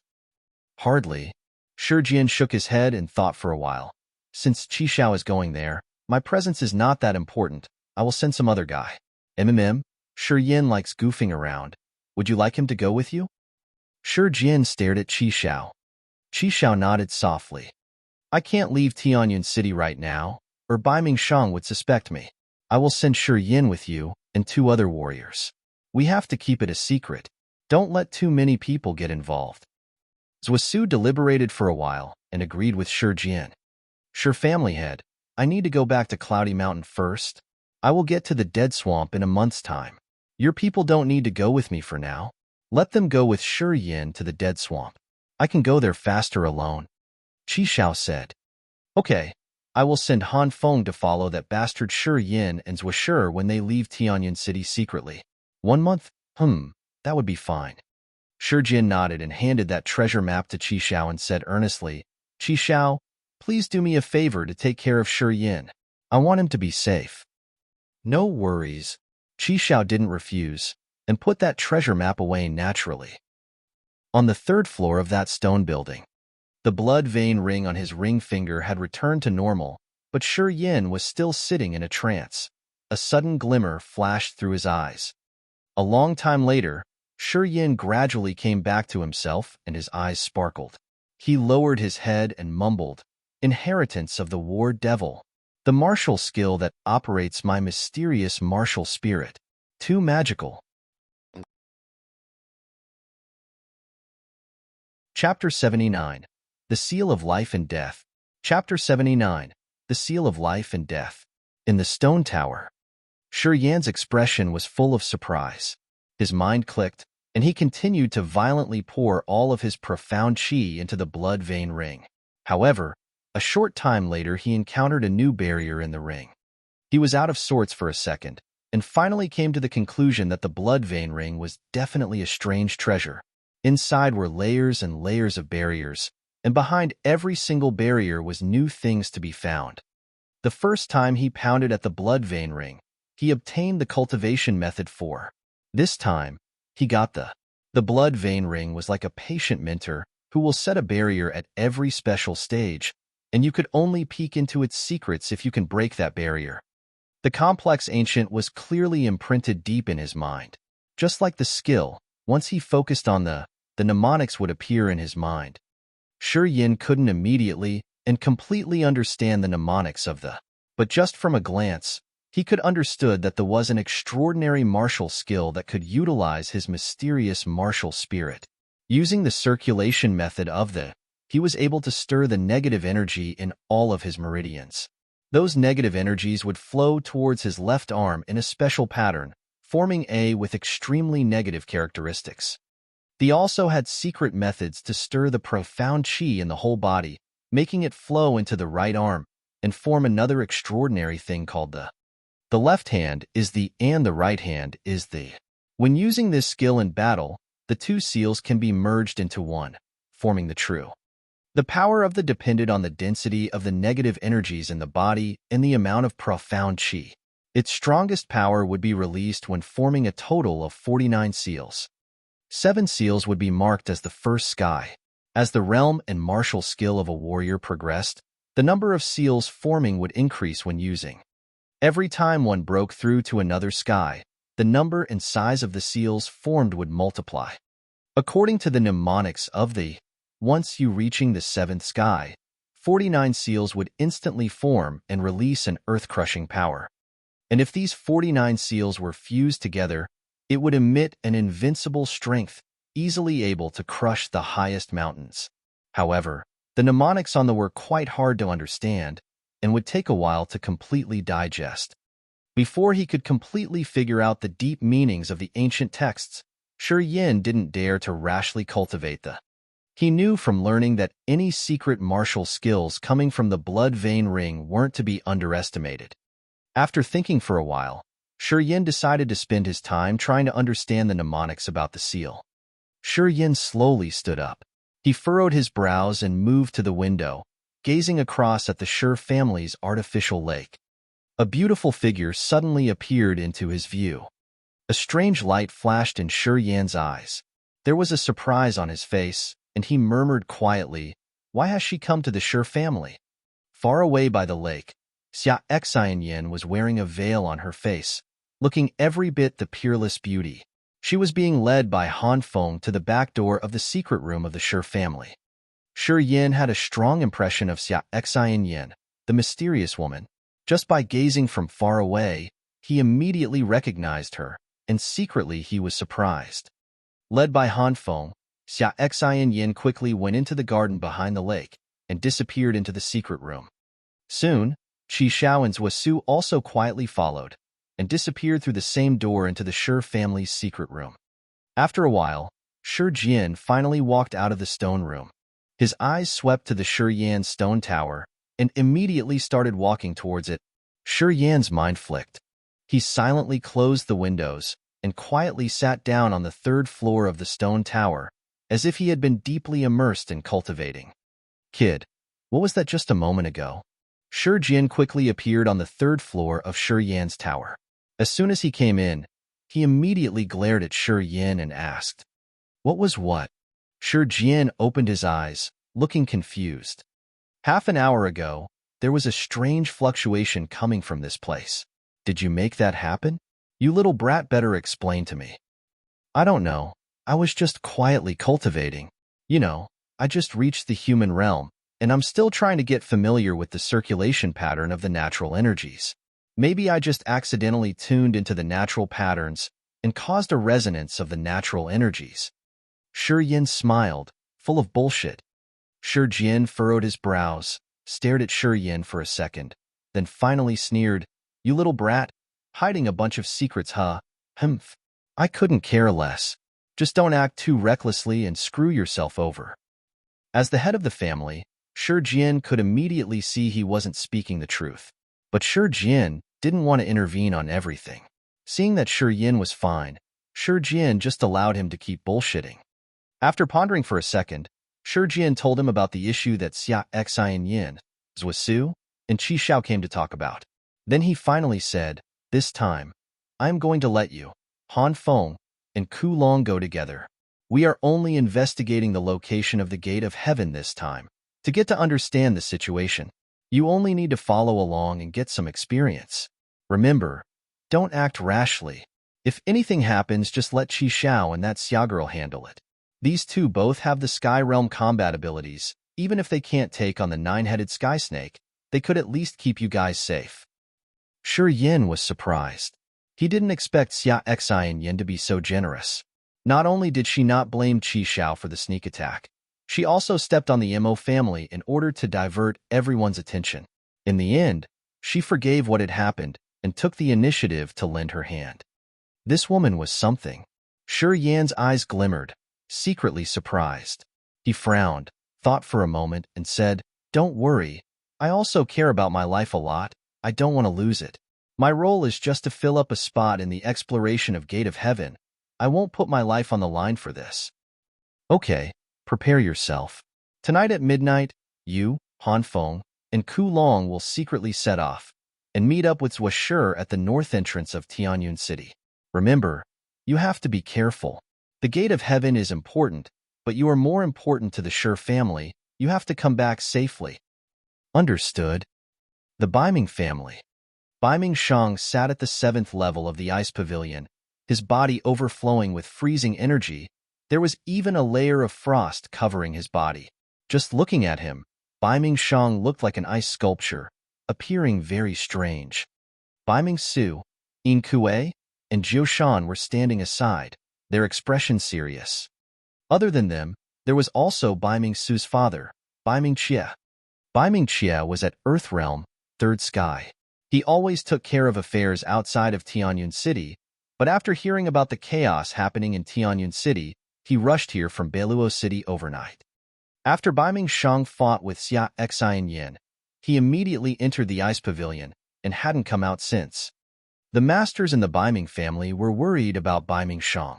They strictly guarded the ice pavilion and had been on the lookout from day to night, afraid that mishaps might happen in this crucial moment. After a very long time, the frost on Bai Shang's body gradually seeped into his body. Father, Grandpa, Bai Chia, and Bai Su both called out. Bai Shang slowly opened his eyes and breathed out a cloud of white frost. He said, "That girl's martial spirit is strange. She could actually use her power from her last life and instantly step into the sky realm. The Endless Sea is truly a holy place for thousands of warriors, and only from that place could such a frightening martial spirit exist." "Father, are you all right?" Bai Chia asked worriedly. Shaking his head, Bai Shang said, "Did you find that girl? She mysteriously disappeared last night. We searched all night, but couldn't find any trace of her." Bai Chia was slightly nervous. He hesitated, and then said, "But early this morning, she returned to the Misty Pavilion. Our spies say that she only stayed in the Misty Pavilion for a short moment, then she left alone. We don't know where she went. Last night her injuries were worse than mine. We couldn't find her last night, and now we have missed the best chance." Bai Shang sighed, then said, "She dared to appear this morning. That means her injuries have almost recovered. We don't have a chance to take her anymore. Pass on my orders. Don't move on the Misty Pavilion." "Understood." Bai Chia nodded, but he also felt a little regretful. "Tianyun City is full of our spies. I wonder where the hell she hid last night. If we could have found her, then we could have killed her. We missed our chance, so we can't do anything about it. Not everything's going to go our way." Bai Shang got over the matter. He pondered, and then said, "Keep an eye on all 4 city gates. Release all the Cloud Eagles in the family. If any major figures of the other 4 families are getting in or out of the city, inform me immediately." "Father, you're saying Ding Yin is definitely dead? Someone must have gotten that half of the fragmented map, or else there's no reason why someone cannot wait to seize that other half of the fragmented map from the Misty Pavilion." Bai Shang sneered and said, "The Mo family lost miserably this time. If they had a Sky Realm Master to back them up, with Mo Tuo's temperament, he wouldn't have just let this slide. We only need to wait 2 days. If the Mo family doesn't make any major actions in 2 days, we can eliminate them from the possibilities." Who could it be? Whichever family couldn't hold it in anymore and leaves the city first. Bai Shang scowled and said, "That girl left the Misty Pavilion early in the morning. She definitely must have figured out something. Maybe the 2 map pieces have already been put together by now. Keep an eye on the Misty Pavilion too. We can ignore the fight between the Mo and Sure families for now. Spread out all our spies in 3 days. If any direct descendants of the 3 families leave the city, I need to receive the news immediately." Understood. Chapter 80, Shadowing. Chapter 80, Shadowing. That night, at the north gate of Tianyun City, Shi Yin, Han Feng, and Ku Long secretly left the city from the gate. A 4-horses carriage was waiting in the deserted tombs outside the north gate. An old man was standing beside the carriage and staring at the starry sky in a daze. Whisperings could be heard from the carriage. The carriage was surrounded by many high and low tombs, and the green wildfire beside them was giving out a very gloomy atmosphere in the dark night. "It's the Zhua families." Ku Long got to one unmarked burial mounds and remarked after taking a glimpse from afar. Shi Yin nodded and said indifferently, "It seems we are late anyway." The old man overheard their talk, and as he withdrew his eyes and looked in their direction, he raised the whip in his hand. Receiving his signal, the 3 including Shi Yin walked over. "Miss, people from the Shi family have arrived." The old man reported to that carriage at a cautious low voice. About time they got here. Zwasher's voice came from the carriage. An elegant and graceful woman came out of the carriage quietly, glanced at Shi Yin, and said to Zwasher with a big smile, "That kid is here." "Aunt Lien," Zwasher cried with a sweet, girlish, and angry voice, "I told you, there is nothing between us. Please stop teasing me." "Hee, okay, okay." That woman giggled and waved at Shi Yin standing beside the carriage. As Shi Yin came near, she said, "Young Master Yin, you three didn't take a carriage? It will be arranged for us when we get to the Shualai city in the north." Shi Yin looked indifferent. He took a glimpse at the woman and complimented her secretly, then walked to the carriage at a leisurely pace and put a huge package into it. "Xiao Shi, this is your dragon turtle armor. My grandpa asked me to return it to you." "Okay," Zwasher replied and whispered, "You ungrateful guy. You wasted our goodwill." Shi Yin withdrew his smile. "You had told me that whoever uses the dragon turtle armor is a turtle. I don't want to be a turtle." "Haha." Sitting in the carriage, Zwasher couldn't help but giggle. "You guys have really good memory, huh? I had said that to infuriate my grandpa so that you could take the armor. You helped me unlock the shell and get me the treasure. Of course you deserve the dragon turtle armor. The martial spirit of Shi family is more than enough for defending. I don't need that armor." Shi Yin shook his head. "Miss, shall we go now?" The warrior from the Zhua family got on the carriage, waved his whip, and asked softly, "Yes, let's go." "Wait, please let me introduce first. This is Chu Ping, first sky of the Nirvana realm. I'm Wu Yunlian." That graceful woman elegantly smiled and said to Han Feng, "I know Brother Han, and this is?" She looked to Ku Long. "Ku Long, first sky of the Nirvana realm." Ku Long introduced himself in a friendly manner as he scratched his head. "I have been staying out of the town and just came back for the martial competition. We haven't have a chance to meet." "So you are Brother Ku Long." Wu Yunlian beamed and nodded. "It's an honor for me to work with Brother Han and Brother Ku Long. Hope we can get to know each other well." "You are too modest," Han Feng and Ku Long said together. This woman looked dignified and was at the first sky of the Nirvana realm. She was a warrior from the Cloud Mountain. Since she was once helped by Qi Xiao, she attached herself to the Zhua family at Qi Zhao's introduction and was rather cared for by Zhua Su and became an intimate friend to Zhua Shi. Han Feng and Ku Long knew she was someone of status, so they were both polite to her. "Then let's start our journey." Shi Yin looked up at the sky, but suddenly furrowed his brows as he pointed at a dark spot in the sky.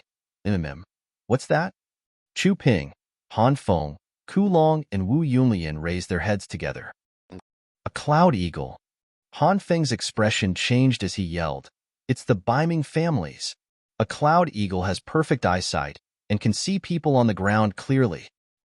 "The Biming family is tailing us?" Ku Long was a bit confused. "They knew we were getting out of the town?" "I'm not sure."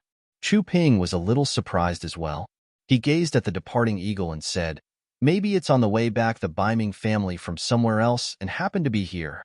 It may not be trailing us specially. We have to be cautious anyway." Wu Yunlian sighed softly.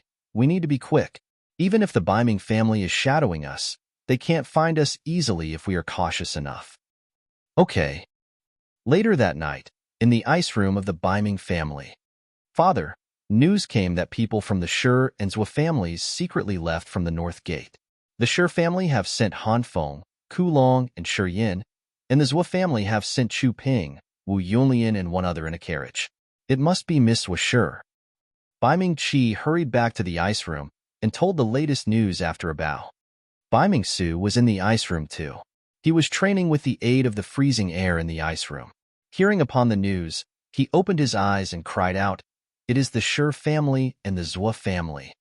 Biming Shang looked gloomy as he sat there still, with cold air diffusing in his eyes. After a long time, Biming Shang said, "The other half of the treasure map must be in their hands. It must be Qi Xiao who grabbed the map from the Misty Pavilion. That girl in the Misty Pavilion is too wicked, and she used a Mo-Tuo to distract us. We would have been cheated if we weren't cautious enough to let the Cloud Eagle shadow them. Father, what should we do now?" I will go after them with Su, to see where they are heading for. Su is going too? It is not peaceful in the Tianyun city recently. I will take Inkue and Jishan with me this time. It's not safe to leave Su alone in the town. Bai Mingshang ordered, you stay at home, and tell people that I'm cultivating in seclusion. Don't stir any suspicion.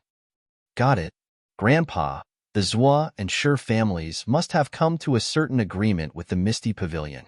If Qi Shao allied with that woman, will you be in danger when in a battle with them? Bai Mingsu took a breath and said indifferently, I've made some preparation. His eyes sparkled.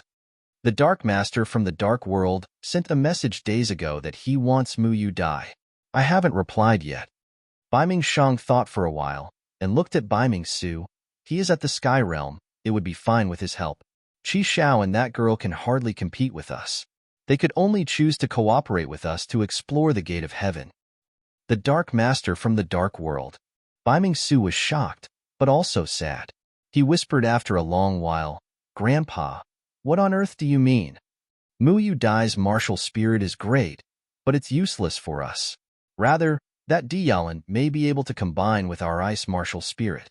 Staring at him, Bai Mingshang shouted, merely a woman. You can't even let it go? Bai Mingsu frowned and shook his head. No, it's just too unexpected. I will give up anything for the Bai Ming family. Good. You are going to take over the whole family. Don't be so emotional. Bai Mingshang nodded with satisfaction and comforted. Don't worry, child. That Dark Master only wants to use that girl to train his martial spirit. He won't care if she is a virgin or not. I will let you two be together for 3 days before I hand her to the Dark Master. Thank you, Grandpa. Bai Mingsu beamed. For this time, take Mu Yu Dai and Diyalan with you. Later, I will hand Mu Yu Dai over to the Dark Master without letting Diyalan know. Bai Mingshang said. Grandson understand? Bai Mingsu walked out of the ice room, irrespective of the deep night, and he headed for the island in the lake directly. Mu Yu Dai and Diyalan weren't asleep, but kept training quietly. Seeing that Bai Mingsu had arrived, the two girls dressed to welcome him. Bai Mingsu beamed. Get prepared. We need to be out of town before dawn. What's up? Mu Yu Dai was surprised. The map to the Gate of Heaven is now complete. Someone has already set off for the exploration, so we are to follow them secretly. Bai Mingsu said earnestly to Mu Yu Dai, Shao Dai, there are many treasures in the Gate of Heaven, and my grandpa thinks you and Diyalan should try your luck. Maybe you will harvest a lot from it. It's a once-in-a-100-year chance. Don't miss it. Mu Yu Dai and Diyalan's eyes lit up at the same moment. Many thanks, young Master Su. Mu Yu Dai bowed, with dimple smile on her pretty small face. I won't forget your favor if I harvest something from the Gate of Heaven. What are you talking about? Bai Mingsu pretended to be angry. Do we need that? Well, I'm sorry. I will go get prepared. Mu Yu Dai said with a big smile. Okay, I will wait for you outside. Be quick. Remember, don't expose yourselves. Let's go quietly. Bai Mingsu reminded and left the lake with a satisfied smile. Shao Dai, it came to me suddenly that Diyalan's face dimmed. The treasure map is complete, which means Ding Yin was found by them. According to their way of acting, I'm afraid he was already. Upon hearing that, Mu Yu Dai realized it as well. Her expression changed with sorrow. However, she was very relieved when she came to the thought that she may get lots of treasure in the Gate of Heaven. Don't worry, he will be fine. They only wanted the map, not his life. Sister Lon, we have to grab this opportunity. Maybe we can get a good fortune from it and our revenge. Mu Yu Dai said ambitiously, clenching her fists. Sigh, I hope he is fine. Diyalan sighed with profound resignation. Stop thinking about him. We have to have a good plan to take the most advantage from it. Mu Yu Dai was quite excited. She already pictured the dark world smashed by her in the near future, as her enemies fallen, covered in blood. She was rather very satisfied every time she came up with that scene. She was totally intoxicated by hatred. Chapter 81. Obsession. Chapter 81. Obsession. In the silence of the night, the two carriages slowly left Shualai City one after another. Shuilai City was last city on the way to the Dead Swamp. Between the Dead Swamp and Shuilai City was a forest of medium-sized trees, through which a narrow path had been cleared for use by mercenaries and traders. On the carriage in front, Chu Ping was waving his whip in a relaxed manner. Zhu Shi and Wu Yulian's soft giggles could be heard from the carriage every now and then. They seemed to be happily chatting all the way. In the carriage behind them, Han Feng and Ku Long were sitting outside, occasionally uttering some words. Most of the time, they were both on alert and kept an eye on the surroundings. Shi Yin was completely silent in his carriage. For the past dozens of days, apart from meals, Shi Yin hardly got out of the carriage. Every time he got out of the carriage, he wore a tired face with furrowed brows, seeming to be bothered about something. Late at night, the two carriages had stopped beside a brook in the forest. Zhuo Shi and Wu Yunlian got off the carriage and walked to the brook, using the water to rinse their faces. Before long, the two came back with some water to find that it was completely silent inside the other carriage. What is that guy doing?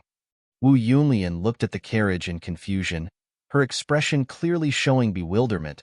I have hardly seen him get of the carriage. Apart from those times when he got down and wolfed down his food, he has been staying in the carriage all day. And every time he comes out, he is always deep in thought, showing such a miserable face. What a weird kid. He has always been a weirdo. Zhuo Shi nodded in acknowledgement. He has such strange hobbies like studying historic relics and ancient languages. No one knows what happens in his brain. Wu Yunlian laughed alluringly. Xiao Shi, this guy is really different. Usually such boys would chase you around all day long and wouldn't go away even when you tried to drive them off. But this one has never looked at you in these 10 days. He seems unwilling to come out of the carriage. Really strange. Leave him alone. He is a weirdo. Zhuo Shi was really surprised by Wu Yunlian's opinion and realized she was right. Shi Yin had never looked at her while they were on the road. Though not a self-centered girl, Zhuo Shi knew that she was pretty, and the attitude Shi Yin showed towards her was very different from other boys' attitudes. Shi Yin was at his romantic age, but why was he so indifferent towards women? Every woman cared about such things, including Zhuo Shi. Apart from some confusion, she was also a little angry. Get me some water. Shi Yan's indifferent voice came from the carriage. Ku Long was stunned as he looked to Han Feng and replied, Feng, do you still have some water? Han Feng shook his head and pointed at Wu Yunlian and Zhuo Shi, who were slowly approaching them. They get the water these days.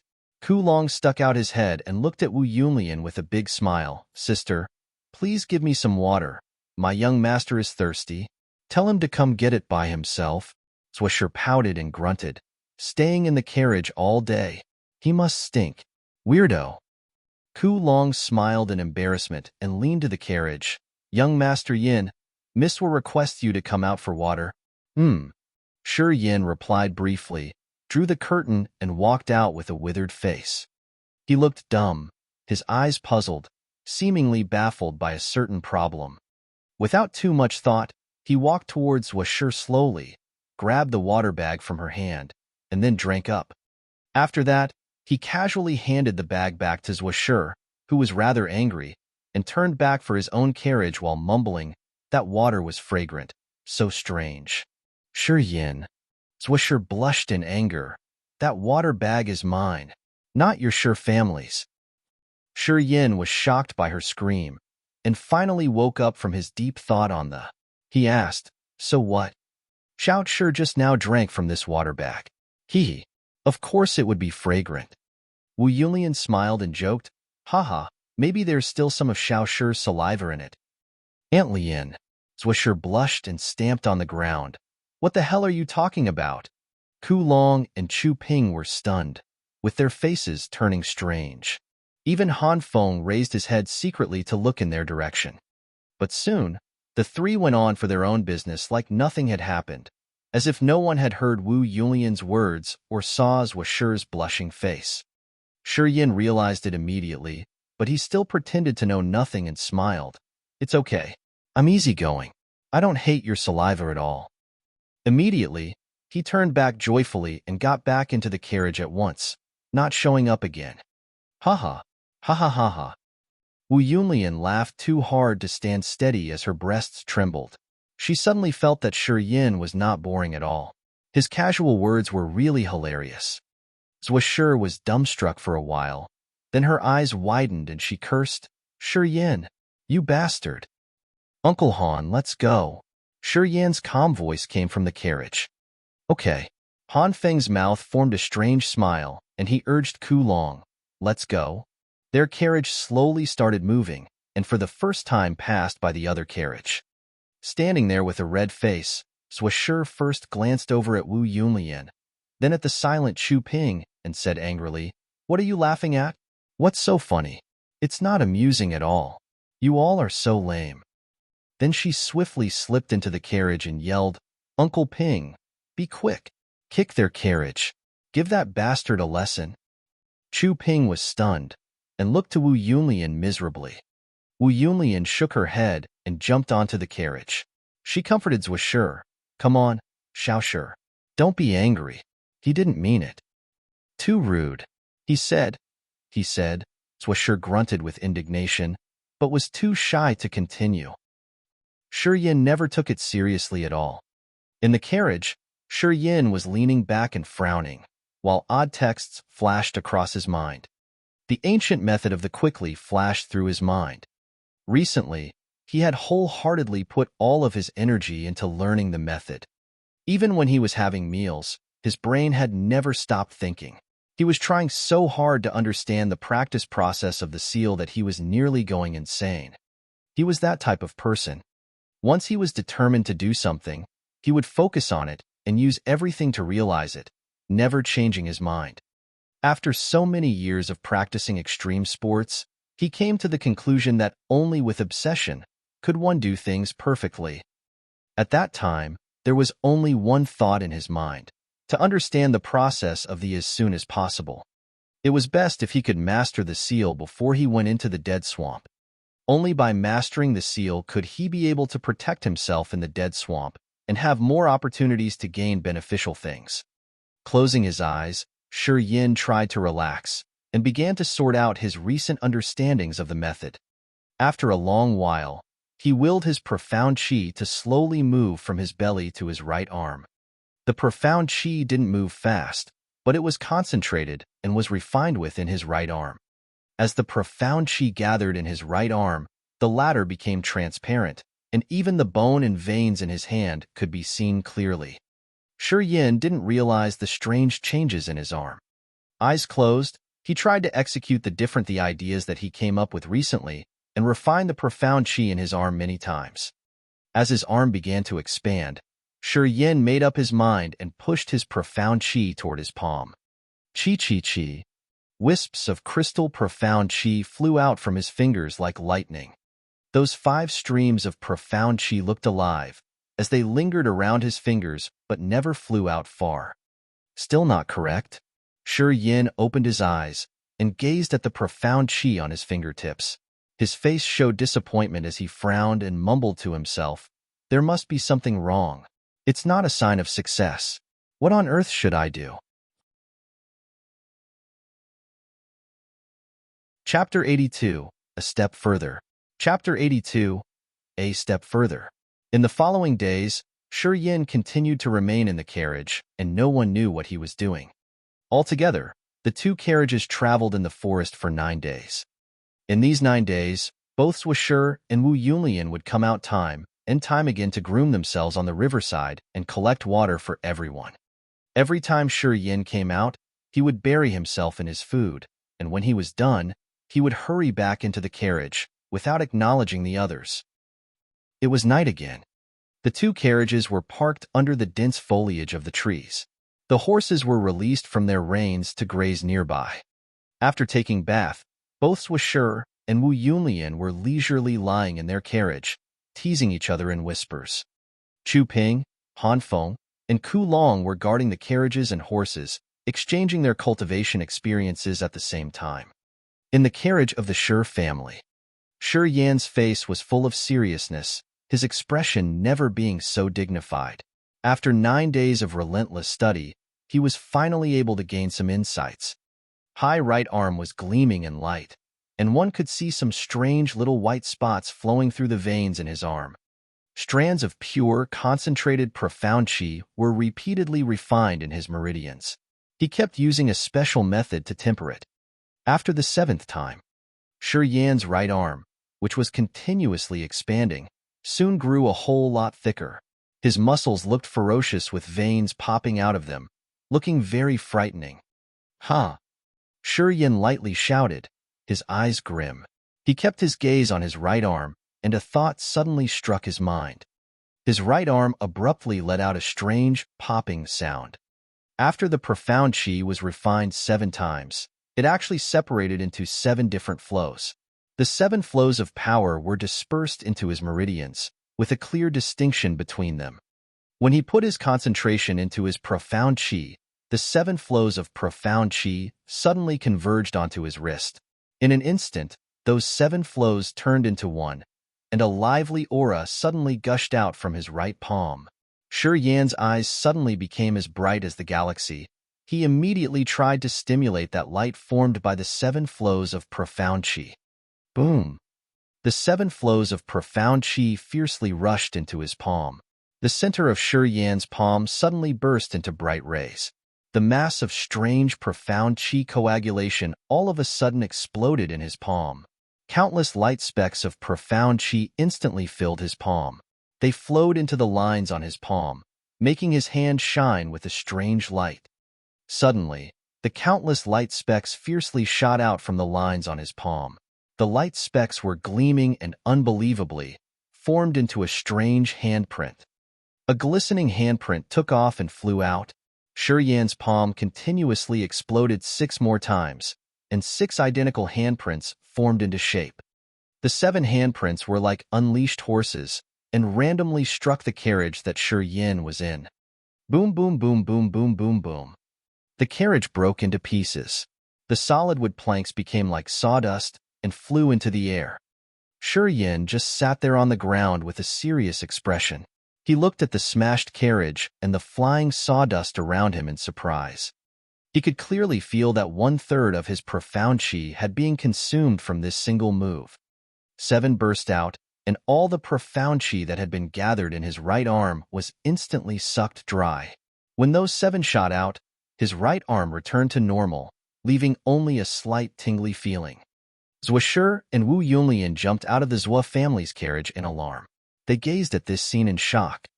On the grass, Chu Ping, Han Feng, and Ku Long were also astonished, their faces full of confusion. "Can you give us an explanation?" "I got carried away while practicing." Shi Yan shrugged and said casually, "This is normal. Don't worry about it, the carriage is gone, but the horses are still here. It won't slow you guys down."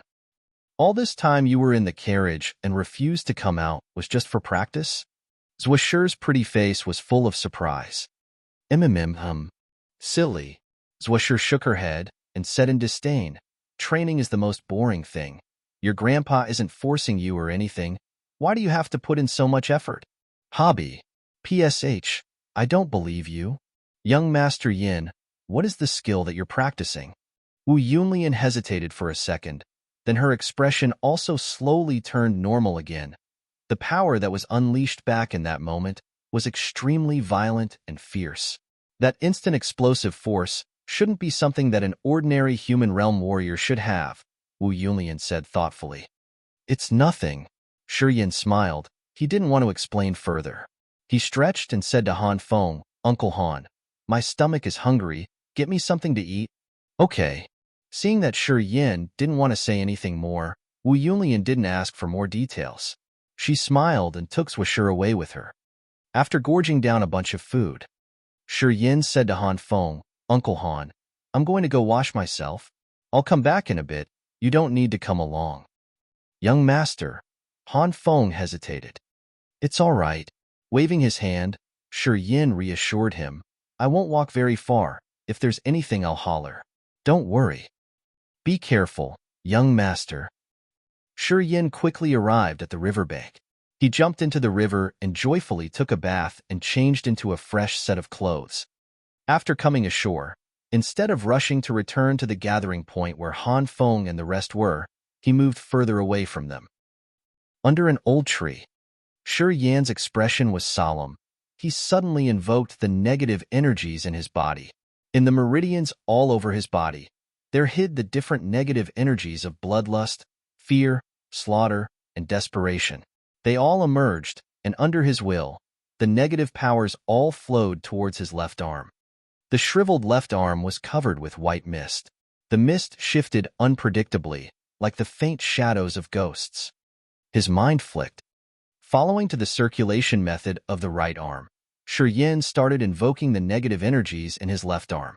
Under his control, the already shriveled left arm became even more shriveled and shrunken. Looking at that, it was like as if there was only a layer of skin pressing on his bones, which appeared very strange. However, as his left arm shriveled up, a mass of extremely evil power started slowly growing. The thick white mist on his left arm shortly turned pitch black. The arm was also frighteningly black, as if it was heavily toxic. A mass of maniacal, evil, destructive power quickly condensed in his left arm. After 7 full cycles, the power in his left arm flowed down into his left palm using the same technique as his right arm, and together they burst from his left palm. Boom, boom, boom, boom, boom, boom, boom. Following the explosion, 7 pitch-black handprints flew out from his palms. The destructive power, along with the thick essence of death, all struck the old tree in front of him. The old tree was as thick as 2 people's waists and around a dozen meters tall. It suddenly collapsed onto the ground. The life force of the lush old tree was instantly cut off. Under the watchful eyes of Shi Yan, the old tree was surrounded by a swirling black energy. The leaves withered with visible speed. The lively old tree looked like it had instantly reached the end of its lifespan and turned into a withered husk of a tree that could not be deader. The leaves that fell from it promptly lost all traces of life. The leaves fell onto the ground, and the surrounding leaves looked as if they were also affected and instantly died. The scene was extremely strange. Shi Yan's eyes glinted with an odd light, and his mind was slightly startled. He knew that would be very extraordinary, but what he did not know was that it would have such an astonishing destructive force. Her bright eyes flashed with a cold look, and she said indifferently, "Those people are from the Zhua and the Shi families. We don't need to care about them now. Soon we will meet with them.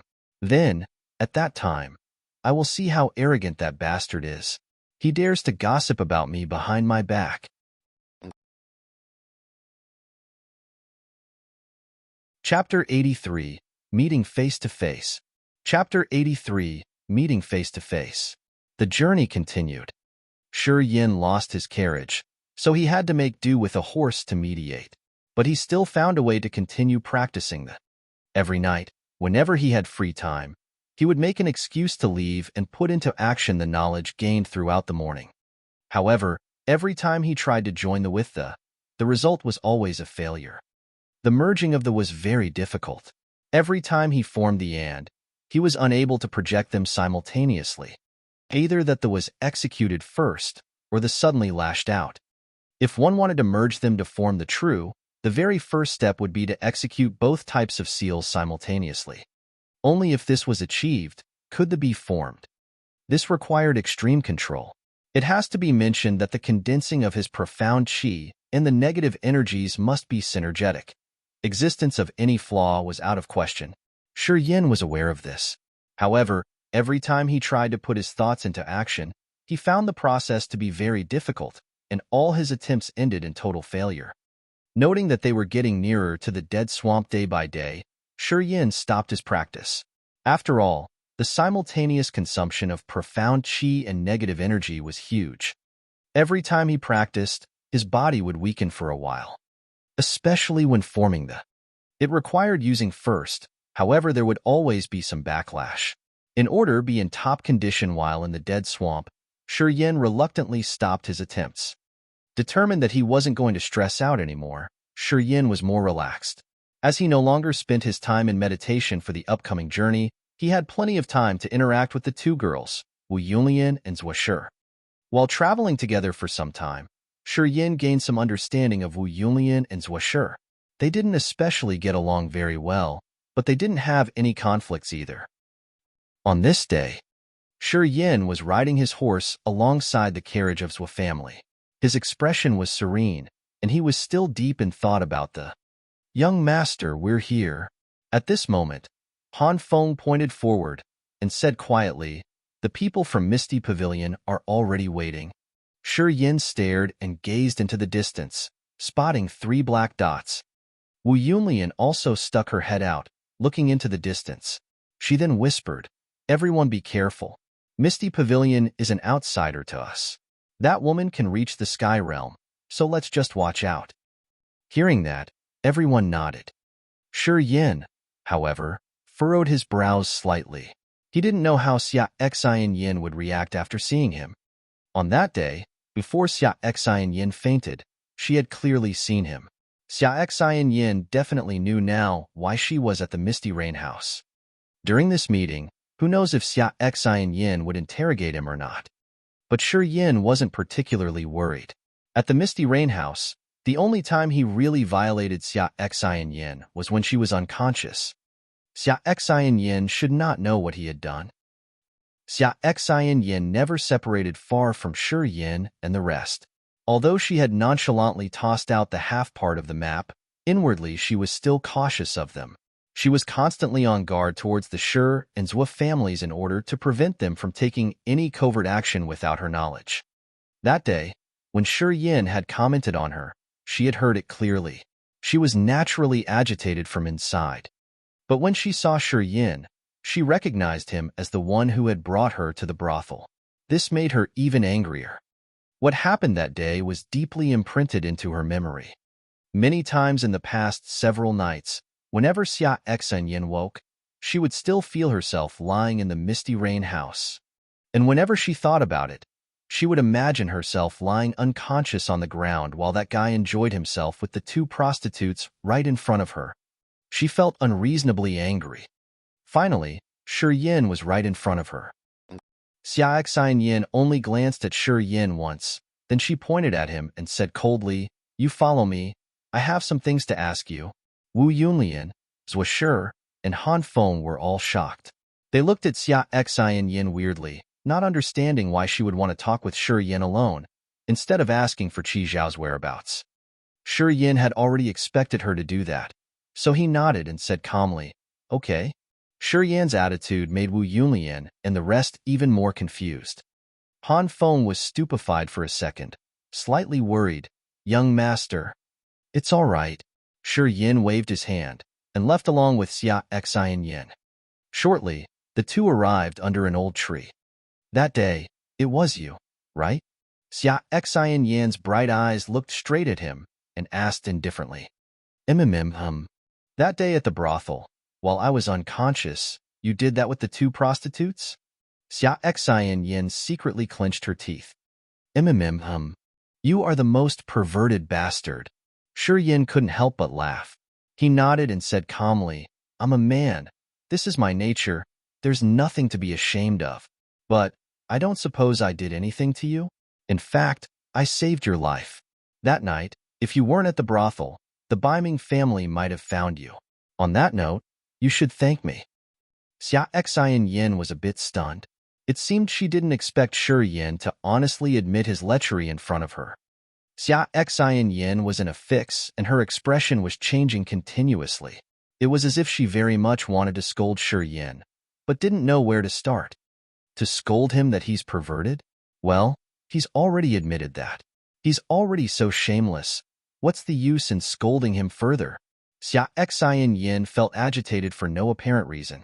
After a long while, she frustratingly shook her head and said, You did save me, but I'm not grateful to you. What happened that night, I don't want anyone to know. Do you understand?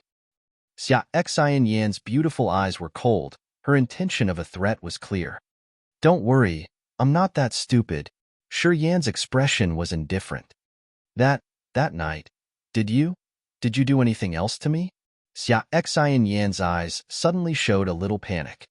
Anything else? Shi Yin was stunned, his face full of confusion.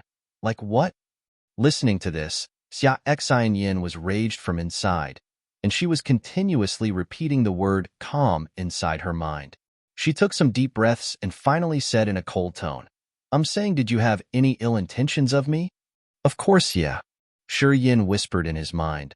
But on the surface he looked serious and shook his head. "No, I'm not a reckless person." "You are not a reckless person?" Xia Xian Yin was staring at Shi Yin. She suddenly realized that she was very easily getting angry when near this person. Clenching her teeth, she sneered and said again, "A perverted bastard who thought of seeking pleasure in a brothel while his family was in a death battle with their enemies. And you say you are not a reckless person? Isn't this really the funniest thing?" "It's just a normal physiological need," Shi Yin said indifferently. Xia Xian Yin started at him blankly, her eyes repeatedly showing feelings of disgust and anger. Xia Xian Yin slightly waved her hand as if she wanted to say no more. Finally she said, "I wish you forget everything that happened that night. You saved my life once, and I will remember that. During this exploration of the gate of heaven, I will make sure to do whatever I can to keep you safe. After that, we're even." Xia Xian Yin could not bear to stay any longer. She turned around and left straight back along the path she came. She was still filled with anger, but there was nowhere for her to release it. "Then I will thank you in advance," Shi Yin shouted loudly towards her retreating figure. A smile still lingered on his lips, as if he had no idea how annoyed Xia Xian Yin was. In the mass of dark clouds on the sky, a 10-meter-long, level 5 demon beast, a wind eagle, floated in the clouds. Baiming Shang, Baiming Su, Yin Kue, Jiushan, Mu Yu Dai and Diyalan sat together on the wind eagle. Baiming Shang sat on the head of the wind eagle. He reached his head out to look down at Shi Yin and the rest, who looked as small as ants. Then with a deep voice he said, "They should be going to the dead swamp. Grandpa, when should we show up?" "Wait until they arrive at their destination." Baiming Shang furrowed his brows and said, "Qi Xiao should be appearing soon. Qi Xiao is a true Sky Realm warrior, and he might discover us. Let's go. We should leave in advance." Mu Yu Dai clenched her fist, her bright eyes filled with hope. The wind eagle suddenly flew off and quickly became a black as it swiftly flew towards the dead swamp, not leaving any trace of its passing. Chapter 84, The Dead Swamp. Chapter 84, The Dead Swamp. Qi Xiao arrived 2 days later, and thus the team to explore the Gate of Heaven was complete. The Dead Swamp was comprised of thousands of swamps of all different sizes. These had existed for centuries. Whoever stepped into these would most likely be unable to escape and eventually drown. It was hard to travel in the swamps, so the carriage and horses were left at the entrance, and the team started walking into the Dead Swamp. Once they stepped into it, Shi Yin was on alert so as to avoid any dangers. There were endless green swamps in the Dead Swamp, of which many of them were emitting a green-colored air. In some places, the air was so poisonous that people would rot to death as soon as they inhaled it. Apart from the swamps and poisonous air, there were also demon beasts. The demon beasts had adapted to the environment. They would usually hide in the swamps and jump out to attack whenever people passed by. Qi Xiao and Xia Xian Yin were taking the lead and avoiding all the small-sized swamps. Qi Xiao was a Sky Realm warrior, so he could avoid the swamp by flying in the air. Though he didn't feel fear, the others did. Even Xia Xian Yin could only reach Sky Realm when she operated her incarnation martial spirit. Only then could she fly. However, every time Xia Xian Yin used her incarnation martial spirit, her vitality would be damaged.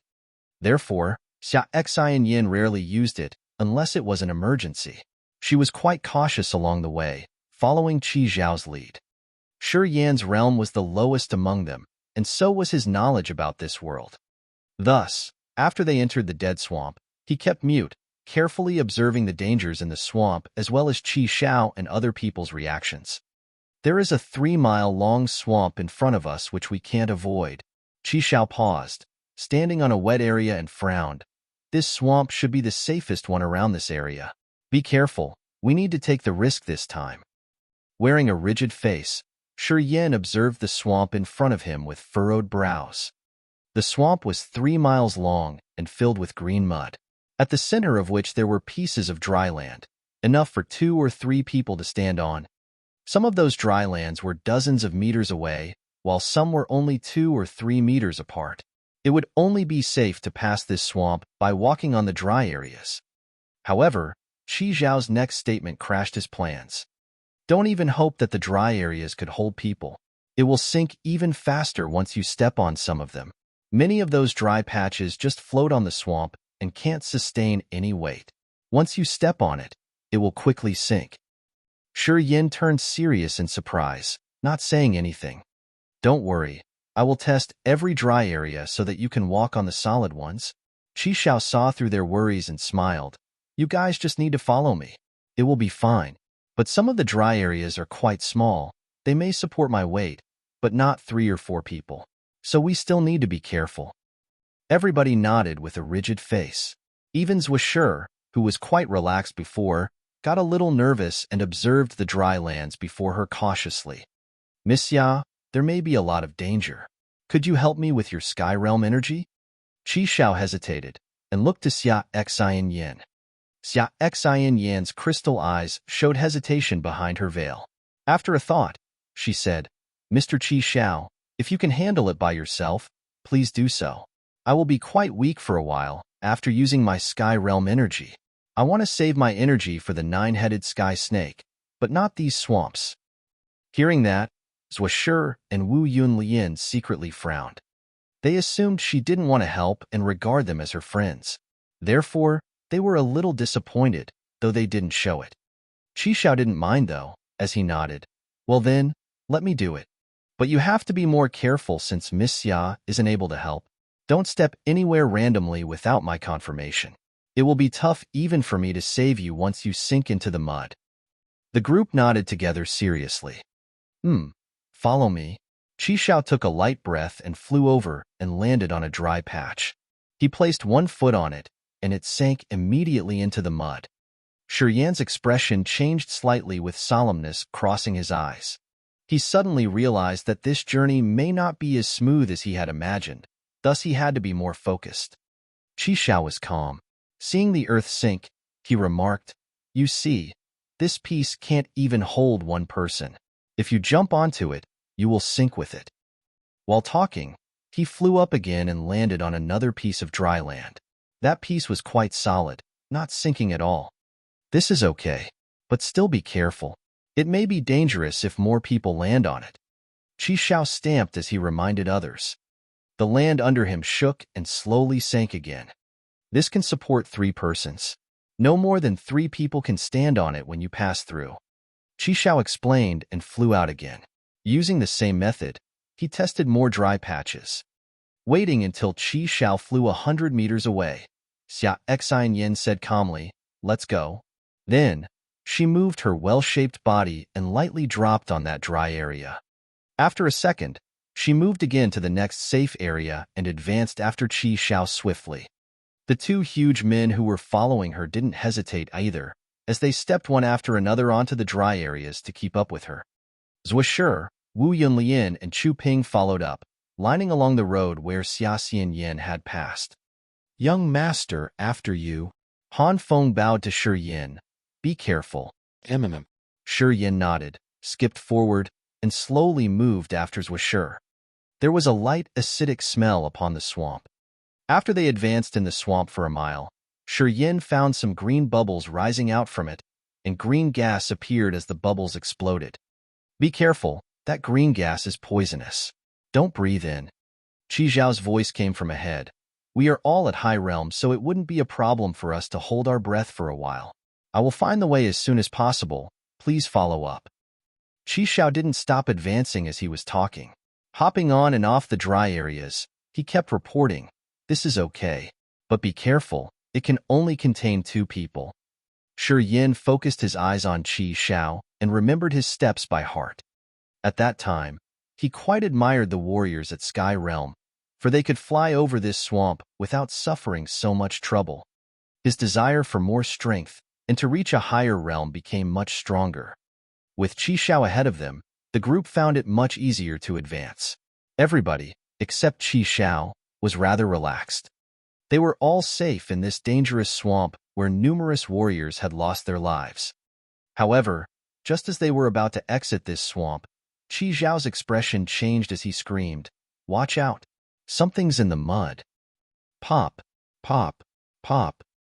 3 demon beasts wrapped in mud suddenly rose up from the swamp and jumped toward Shi Yin and Exquisite Yin. This type of demon beasts looked like loaches, with needle-like teeth and sharp bones on their back. 3 demon beasts jumped out of the mud, as 2 of them dashed toward Exquisite Yin and the other one toward Shi Yin. Shi Yin looked calm.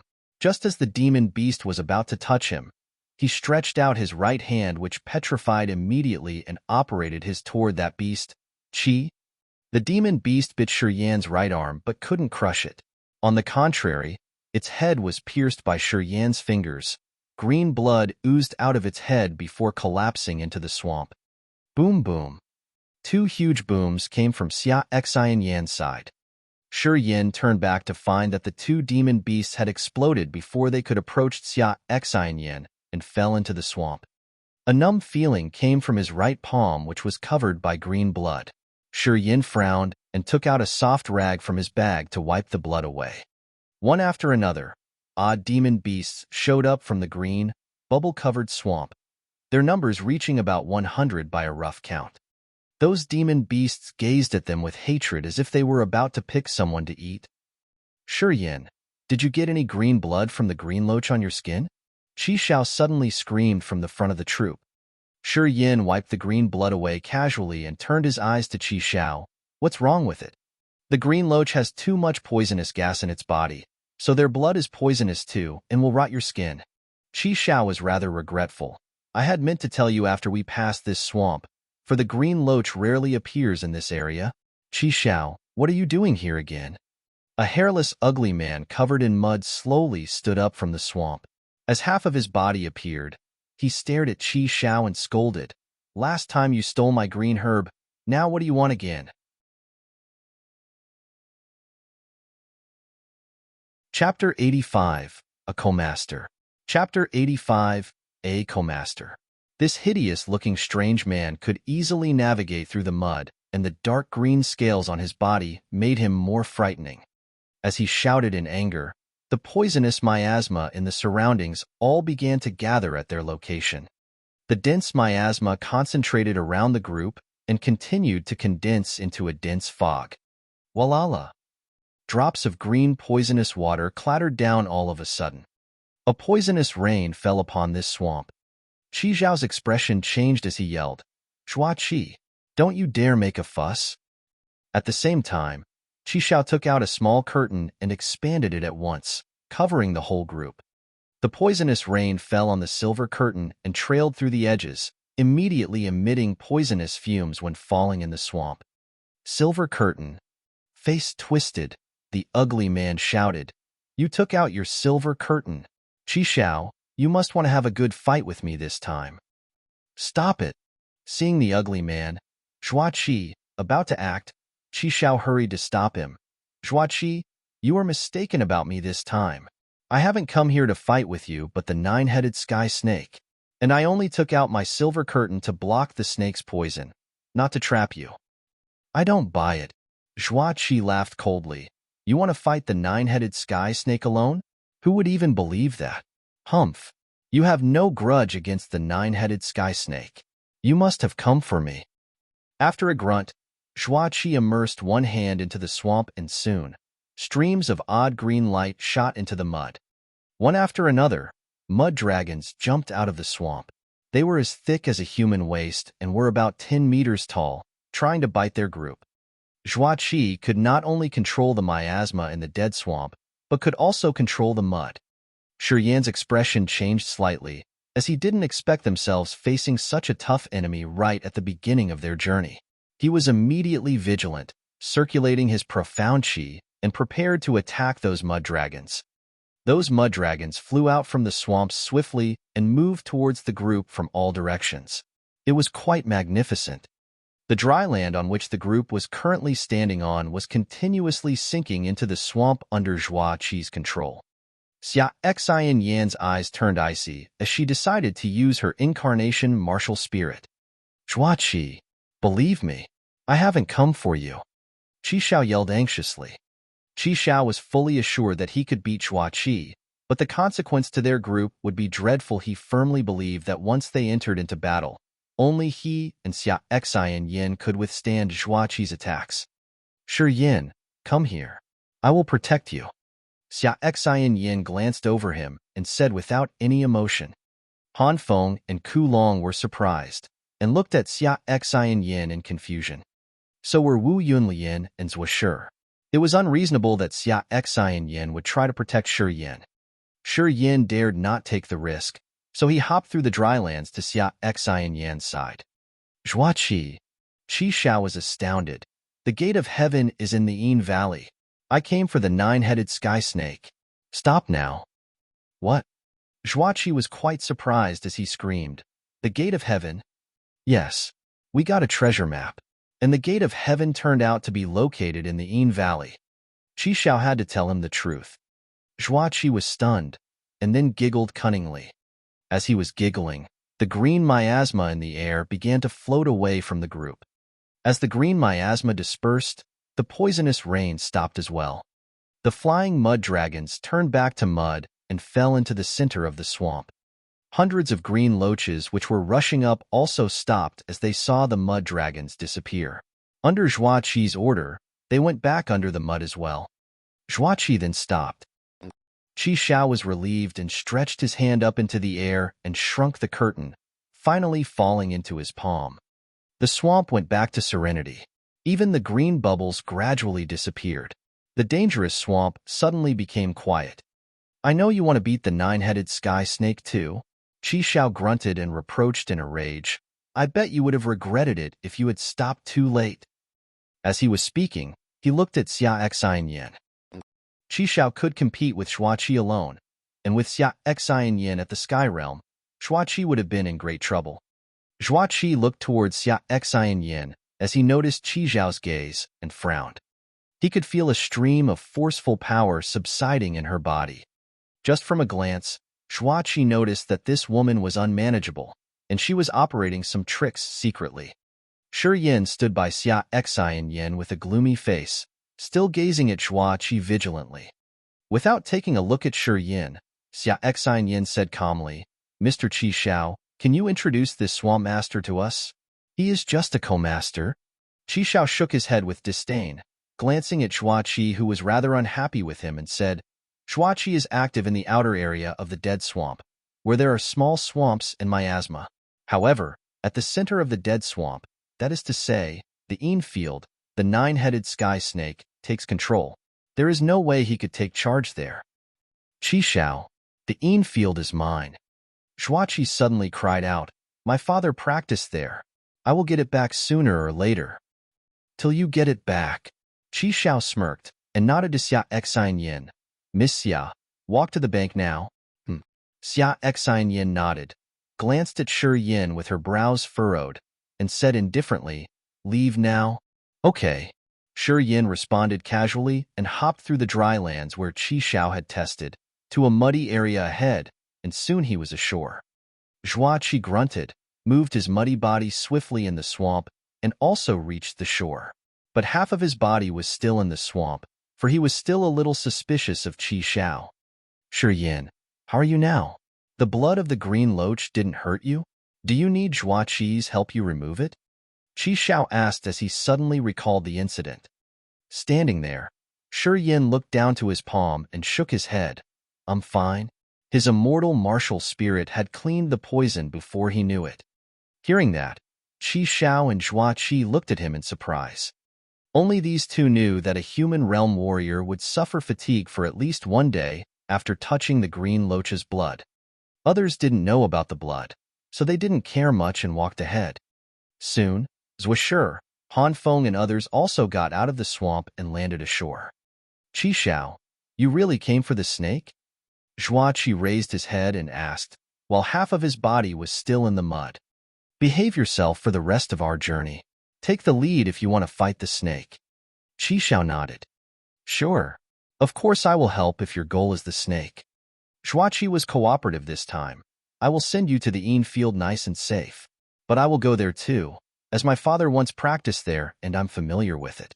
I can help. Apart from the snake, you also want to enter the gate of heaven. Qi Xiao grunted. Zhuaqi didn't deny it, but giggled. You know the snake's power well? You can hardly beat it. Let me help you, and in turn you let me into the gate of heaven. It's a win-win situation. Miss Xia, what do you think? Qi Xiao didn't reply Zhuaqi, but looked to Xia Xi and Yin. Zhuaqi and the nine-headed sky snake are old enemies. The outer area of the dead swamp is his sphere of influence. We won't come across any trouble if he takes the lead for us, and we are more likely to beat the snake with his help. Okay. Xia Xi and Yin thought for a moment and nodded. Well then, you are in. Qi Xiao then replied to him. Hee, you won't regret. Zhuaqi smiled cunningly, then he was a little stunned. Qi Xiao, is there anyone else? Nope. Qi Xiao was stunned. Only us? Then why did a Sky Realm warrior enter the dead swamp with several experts 7 days ago? Zhuaqi asked. I killed some of his people and fought with him, so I know that he is at Sky Realm. I never left my dead swamp, so I don't know who he was. But he was really something. He must have reached the Yin Field by now. A Sky Realm expert. Qi Zhao's expression changed and he thought for a moment. The Fire Empire, the God-blessed Empire, and the Merchant Union all rarely see a Sky Realm warrior. Who could that man be? What did he look like? Thin, tall, pale-faced, narrow eyes. He seemed to rarely expose himself to the sun and trained in a gruesome martial skill. Zhuaqi thought for a while and depicted. I don't know who that is either. Qixian pondered for a while only to realize that he didn't know that man. So he shook his head. Never mind. Maybe he just happened to pass the dead swamp and has already left by now. Anyway, we have to be on alert. Let's go. Let me show you to the Yin Field. Zhuaqi finally landed ashore. His legs were covered with green scales. He seemed not used to walking, for he swayed like a duck. However, they all had witnessed his ability. They didn't dare make fun of his hilarious walking posture. As the master of this area, wherever he went, the poisonous miasma dissipated quickly. There were many pieces of dry land ahead for them to advance smoothly. They found it much easier to walk after Zhuaqi took the lead. They finished the 1-month journey in only 8 days. 8 days later, the group finally entered the Yin Field. Chapter 86. The Yin Field. Chapter 86. The Yin Field. The Yin Field was a place in the center of the dead swamp. The dead swamp was surrounded by countless swamps. The muddy sludge could be seen everywhere. There was almost not a single dry spot. However, the Yin Field at the middle of the dead swamp was an exception.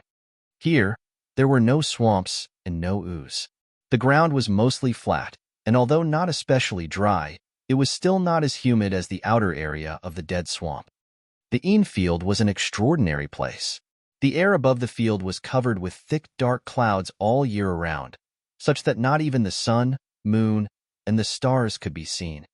Perhaps that was the reason why the Yin Qi in the Yin Field was especially heavy. Anyone who enters would feel very uncomfortable. The place didn't appear to be frigid, but the Yin energy all around made people chill to their bones. One would feel as if they had entered a supernatural space, surrounded by evil spirits. It felt very creepy. When Shi Yin just entered into the Yin Field, he frowned slightly. He took a deep breath and felt discomfort seep into his bones. Although it wasn't very chilly here, it still made people uncomfortable all over. Standing on the frigid earth, Shi Yin gazed around and found some strange exotic plants growing. These plants were not very tall, the tallest being only 5 to 6 meters, but they all grew in the weirdest pattern. There were various plants with very pale flowers, absolutely lacking any variance in color. Especially with some plants, their flowers looked like ghastly faces, giving off an extremely terrifying feeling. Just standing in the middle of those bizarre plants made Shi Yin feel uncomfortable.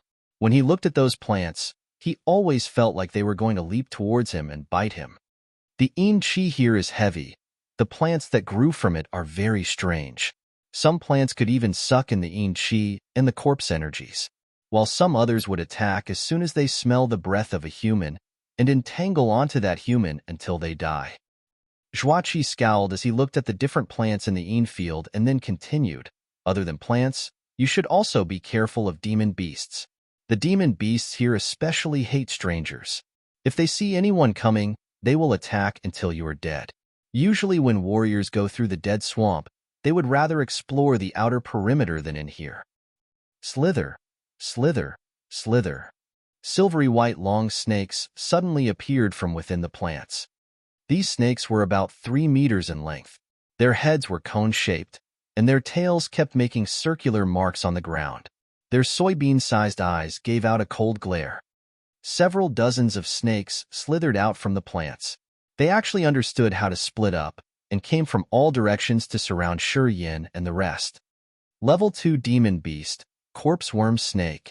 Zhuachi sneered and suddenly stomped on the ground. Strange ripples spread from his foot. With him as the center, the ripples formed in ring shapes and attacked towards all directions. Pop, pop, pop, pop. Pop, pop, pop. Wherever the ripples went, those dozens of level 2 corpse worm snakes exploded, sprinkling brown blood everywhere. I hate snakes the most. Zhuachi sneered, his face full of disgust. He turned back to Qi Xiao and said, before we come across the 9-headed sky snake, I'll take care of the obstacles on the way. I'll let this be the bargain in return for participating in the gate of heaven. Qi Xiao nodded and replied, you know this place well, so you can take the lead. Zhuachi didn't refuse and walked straight to the front of the group. Traces of strange green poisonous fog quietly spread out into the air. When the plants in the Yin Field sensed the poisonous fog from him, they all contracted, as if they were actually afraid. Many of the plants were originally 3 meters tall, but after Zhuachi walked past, they shrunk to only 1 meter, clearly a whole lot smaller. Shi Yin was amazed. He watched with glinting eyes. Whenever he walked past those plants, he would carefully observe them.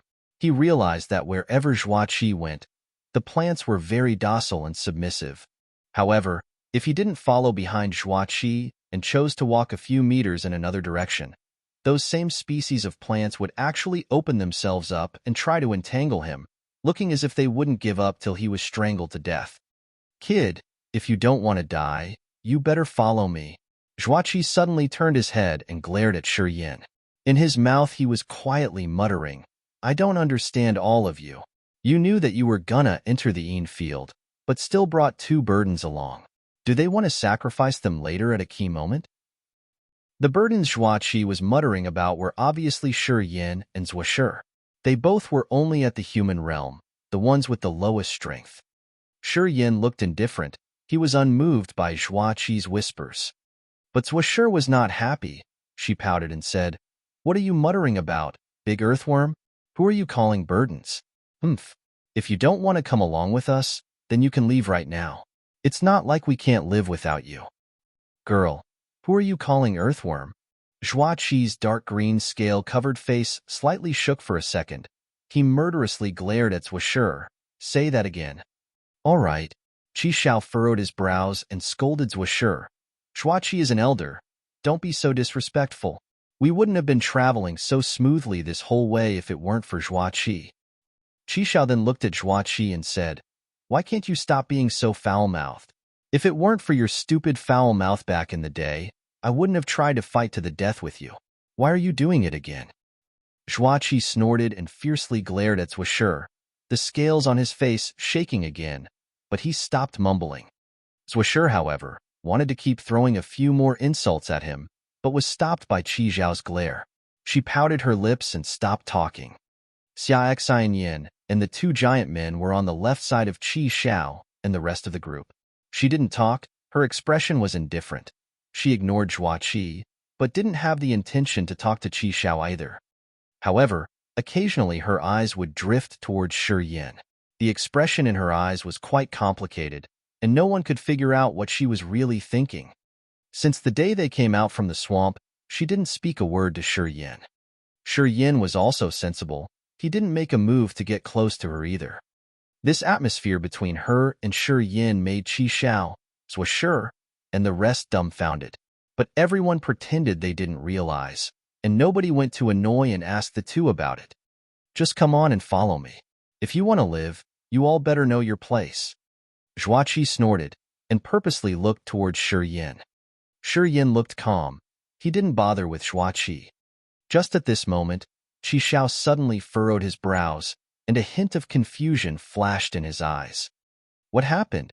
Xian Yan's expression moved. She keenly sensed Qi Xiao's abnormality. Nothing. Qi Xiao shook his head and said calmly, I just suddenly sensed something strange, but it was gone in a flash. I wonder if I'm just being delusional. After saying that, everyone got a little nervous. Zhuaqi said, could it be that Sky Realm Master? I don't know. Qi Xiao shook his head again. Qi Xiao's reaction cast a dark shadow over everyone's minds and made everyone more cautious. In the Yin Field, where there was dense foliage filled with plants, a pale and tall middle-aged scholar silently stood there. By his side were 35 warriors with the same pale face and blank expression. One of the young men was only in his early 20s. With long hair to his waist, he appeared very handsome, but had a kind of evil temperament. Master, what have you found? The young man asked curiously. The objectives should have entered into the Yin Field, and I just used my soul power to probe a little. Another soul power immediately sensed me. That pale middle-aged scholar said, is it someone from the Baiming family? No, Baiming Shang got here a long time ago. Why hasn't he come to find us yet? The objective is already here. Baiming Shang would come very soon. One day later, in the area where that group of people had gathered, Baiming Shang arrived there alone, cold energy writhing around his body. Lord of the Dark World. After Baiming Shang arrived, he put together his fists for that middle-aged scholar and said, how may I address you? Zhou Zihe. The Lord of the Dark World looked calm. I've long heard the name of the head of the Baiming family. Now that I've met you today, you seem to deserve your reputation. Baiming Shang stretched his lips and said emotionlessly, Brother Zhou, you should be one with the most widespread reputation. The Dark World has been dominant in the Fire Empire, and from that we can see that Brother Zhou is truly a great talent in the world. Working with Brother Zhou this time, hopefully everyone will be satisfied in the end. Where's that girl from the Mu family? The Lord of the Dark World furrowed his brows. After exploring the gate of heaven, I will bring her to you myself. Baiming Shang glanced at everyone from the Dark World and said, Brother Zhou, why have you brought so many? Aren't you scared of being discovered? We, the people from the Dark World, are good at hiding our trails. This you don't have to worry about, Brother Baiming. All right then. Baiming Shang nodded, then continued, the other side has appeared. Their target should be the Yin Valley and the Yin Field. If any mishaps really happen at that time, I wish Brother Zhou would come out. But I don't want you to identify yourself too soon, or else Mui Dai's resentment will grow. She is merely a bereaved little girl.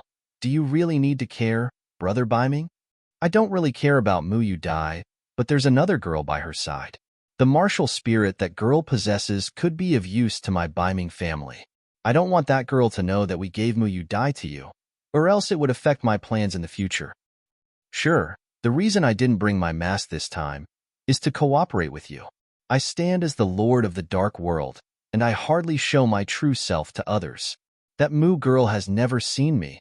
She will never know who I am. You can be reassured on this matter, Brother Baiming. Good, then we will meet again at the Yin Valley. By that time I will use my soul power to send messages to you. I hope you won't disappoint me, Brother Zhou. Then Baiming Shang slowly retreated. His body faded into a wisp of cold energy and dissipated into the air. Master, Baiming Shang is cunning in his schemes. This exploration of the gate of heaven, we should be careful of him. He's definitely not the good kind. Don't worry, your mistress is here in the dark. If any great treasures really appear, they will surely belong to the Dark World. Mistress is here too? The demonic handsome young man exclaimed. Yes, she arrived at the Yin Valley a long time ago. With her attainments in concealment, no one in the Yin Field can ever detect her unless she shows herself. Ha, then this exploration of the gate of heaven is in the bag.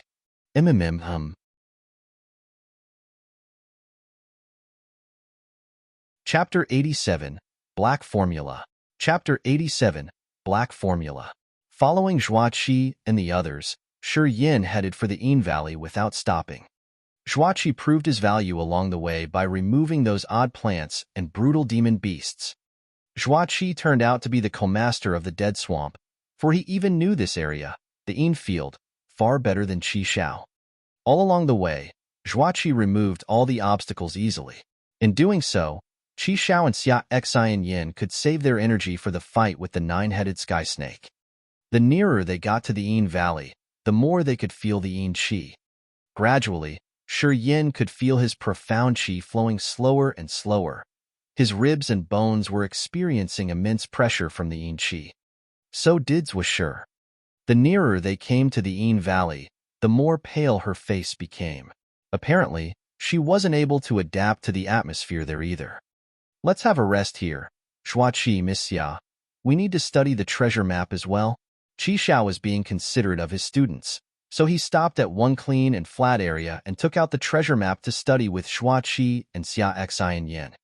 Zhuaqi didn't want to stop, but since Qi Xiao took out the map, he agreed with him instantly.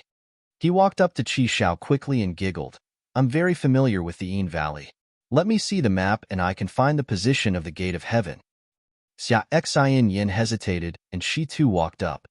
Qi Xiao had learnt the map by heart, so he handed the map to Xia Xian and let her watch Zhuaqi, while he himself walked towards Zhuashi and Shi Yin.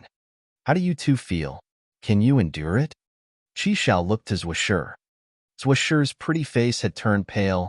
Yes, I can endure it, but it's too uncomfortable. The Yin Qi has slowed my profound Qi and seems to be consuming it as well. The nearer we get to the Yin Valley, the faster it is consumed. That's natural. Qi Xiao nodded and explained. The heavy Yin Qi would affect your body, so your profound Qi would try to adapt to it. Thus it gets consumed. You two pay attention to it. It's just the beginning. The Yin Qi will be denser in the valley, so if you two can't bear it, you will have to stop before you enter it. Teacher, this seems to be able to remove some Yin Qi, Zhuashi suddenly said. Qi Xiao was surprised, finding it funny and annoying. Then why didn't you train it long ago? I just realized it. Zhuashi protruded her tongue and grinned naughtily. Fine, fine. I will train with it diligently from now on. I found that once I operate the Yin Qi can't enter my body. If you were hardworking long time ago, you might have finished training the already. Qi Xiao shook his head with regret and resignation. Stop it. It's not too late to start now. Zhuashi pouted with a grunt. Qi Xiao sighed in his mind and turned to Shi Yin. How do you feel? I'm fine. I'm okay with it. Shi Yin replied calmly. Well, do your best. Qi Xiao nodded. You should stop when you can't bear it, then Han Feng will stay and protect you, while Ku Long will enter the Yin Valley with us. We only need to find out what's inside the Gate of Heaven this time. Then your Shi family will send more experts here. So don't worry too much if you can't enter the gate. Shi Yin nodded, not saying anything more. Qi Xiao comforted him and requested Zhuashi to work hard, then walked back to Zhuaqi and Xia Xian. Young master, the family head told us that it's most important that you are safe. Don't push yourself if you can't bear it.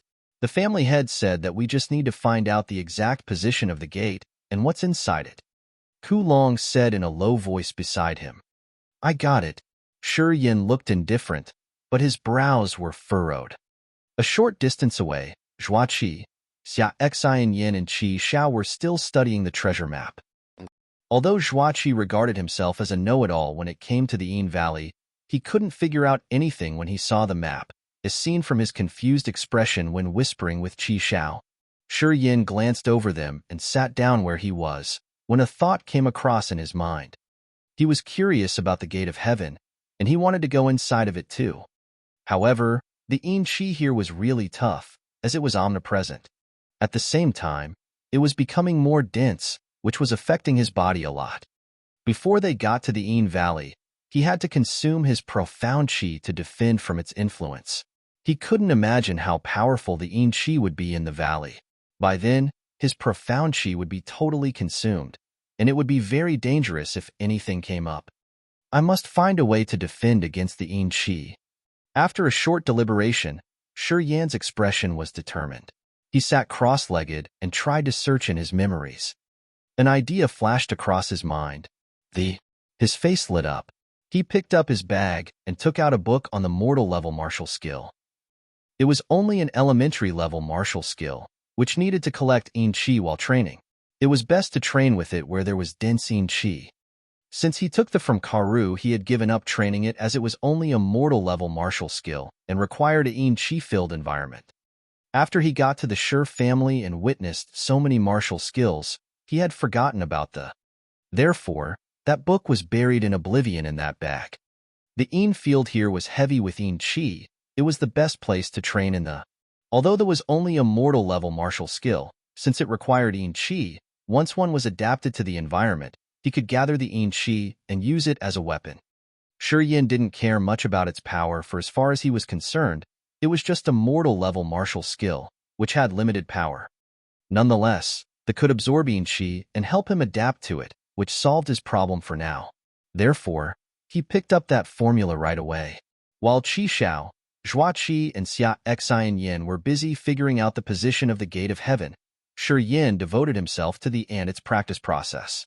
Sitting on the ground, Sure Yin flipped open the book of the with a solemn face. Before long, he had read through the first volume and secretly put the book into his bag with his brows furrowed. Although there was merely a mortal level martial skill, it appeared to be strange. To train with it, one must trigger the Yin Qi between the heaven and earth and form 3 Yin swirls around the 3 meridians in one's chest: Tian Ke, Shun Ke, and Yin Du. As long as the swirls are formed, one can trigger the and absorb the Yin Qi around them easily. Once the 3 swirls absorbed enough Yin Qi, they would produce 3 Yin pearls, which would go down the 3 meridians. And after that, the Yin swirls could continue absorbing Yin Qi endlessly. As long as there was enough Yin Qi, the Yin swirls would produce more Yin pearls and submerge into the meridians. The more Yin pearls in the meridians, the more powerful they would be. The one who trained with the could collect Yin Qi by merely triggering the and absorbing it into the 3 Yin swirls. Although there was merely a mortal level martial skill, no one knew how much Yin Qi it could absorb. It seemed that the 3 Yin swirls would devour Yin Qi ceaselessly once there was enough Yin Qi. Sure Yin had seen many martial skills in the martial spirit palace of the Sure family, but he had never seen anything as strange as this one. There was an end goal to train to with every martial skill, but they could be trained endlessly. Sitting on the ground with a rigid face, Sure Yin sorted through the practice process he understood in order to train with the, and he found it literally extraordinary. However, he didn't hesitate at all. To enter the center of the Yin Valley, he memorized the practice process several times and began to train with it, while Qi Xiao and Zhua Qi were still whispering. Sure Yin connected his eyes, nose, and heart, operated his will to Tian Ke, Shun Ke, and Yin Du meridians and concentrated Yin Qi into them. During that process, his body was still under pressure, as his hadn't adapted to the Yin Qi yet. Gradually, the Yin Qi began to circle around the 3 meridians according to Sure Yin's will. He found that his body was having a strange attraction to Yin Qi as he began to operate the. While he was refining his Yin swirls, the Yin Qi around him began to gather and poured into his pores. At last, it arrived at the 3 meridians and started to spin slowly. Chapter 88, Strange Scene. Chapter 88, Strange Scene. 8 days later, outside the Yin Valley. We won't enter the Yin Valley today. Everybody have a good rest. We will enter the valley tomorrow morning. Zhua Qi stopped at the entrance of the Yin Valley and said with a gloomy expression, "The 9-headed sky snake will notice us once we enter the Yin Valley. A fierce battle is unavoidable." Qi Xiao took out the map again and waved at Zhua Qi and Xia Xian Yin. "Let's take this last night to study it again. It's best if we could find out the accurate position of the gate of heaven." Zhua Qi and Xia Xian Yin walked up frowning and looked down at the map. As usual, Sure Yin found a quiet place far away from those 3 people, sat down, and began to train with the. Every night during the past 8 days, Qi Xiao would ask the group to stop and have a good rest, in order to provide Zhua Sure plenty of time to train with the. Sure Yin wasn't idle either. As soon as the group stopped, he would find a quiet place and train with the, under the protection of Han Feng and Ku Long. After 8 days' practice, he had accumulated lots of Yin Qi in the 3 meridians in his chest. He operated the Yin Qi every day according to his will and divided it into several wisps to spin around the meridians. As the Yin Qi accumulated, it spun faster and faster and was about to form into reeling swirls. After taking a deep breath and holding it, Shi Yin began to concentrate on controlling the Yin Qi. Wisps of Yin Qi began to intertwine at the 3 meridians in his chest, and under his control was quickly forming into circles. Every time he reached this state, he would reach out to sense the Yin Qi in his surroundings. It was as if the Yin Qi was gathering around him under some magical force. After 8 days training in the Shi Yin started getting hang of controlling the Yin Qi. At the same time, after several days of revolution in the front of his chest, the Yin Qi in his body seemed to have changed slightly. The Yin Qi had become denser since they arrived at the entrance of the Yin Valley. However, Shi Yin found it quite comfortable thanks to the 8 days of training. Moreover, the nearer he approached the Yin Valley, the easier he was able to train the. It was even rather refreshing to breathe the Yin Qi. Han Feng and Ku Long didn't exactly know what martial skill Shi Yin was training in, but they were still protecting him diligently. Time flew by. All of a sudden, Zhuo Shi, who was guarded by Wu Yunlian and Chu Ping, jumped up joyfully with an odd light sparkling around her body. She shouted, "Ha! It's the 3rd sky of the human realm." Qi Xiao, who was focusing on the treasure map, rushed over in ecstasy, and as he grabbed Zhuo Shi's hand and began to test her, his old face showing satisfaction, "You little girl, you are?" From the joyful reaction of Zhuo Shi's profound qi, Qi Xiao could tell that she had reached the 3rd sky of the human realm. Zhuo Shi hadn't fully understood the after 8 days of training, but she turned out to have reached the 3rd sky of the human realm. For such talent, there were not enough words for Qi Xiao to say anything. The only word he could come up with was genius. During their journey from the Cloud Mountain to Tianyun City, apart from fooling around, Zhuo Shi hadn't trained hard for even a single day. It was out of his expectation that she entered that level so fast. "Mr. Qi Xiao, you've got a really great student."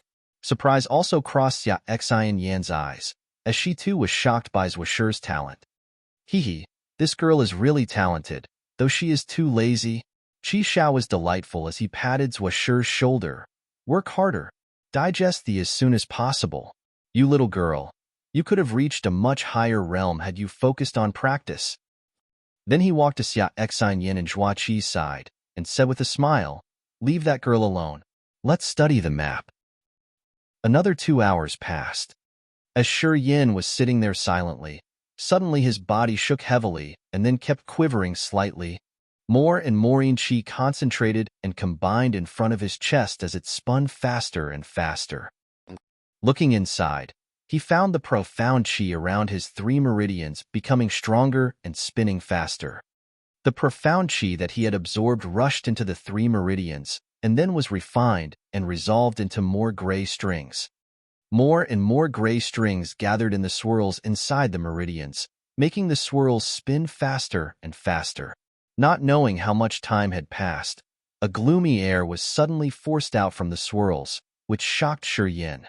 More and more Yin Qi gathered from all directions and gushed into his pores, heading for the centers of the 3 swirls, while they were spinning faster and faster. Looking inside, Shi Yin was shocked to find that the 3 swirls had formed a shadow, and that shadow was emitting a strong attraction force. He had succeeded. The strong attraction force meant that a Yin swirl had officially formed. Thus, the power of the Yin swirl to devour Yin Qi was triggered.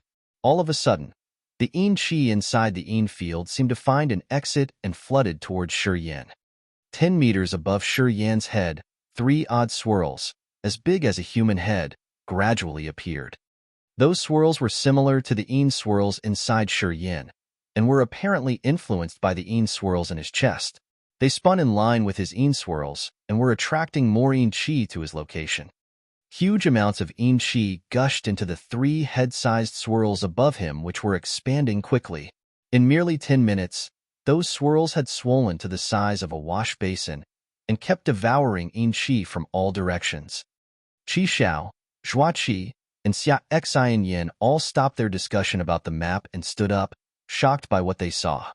The three swirls were still expanding.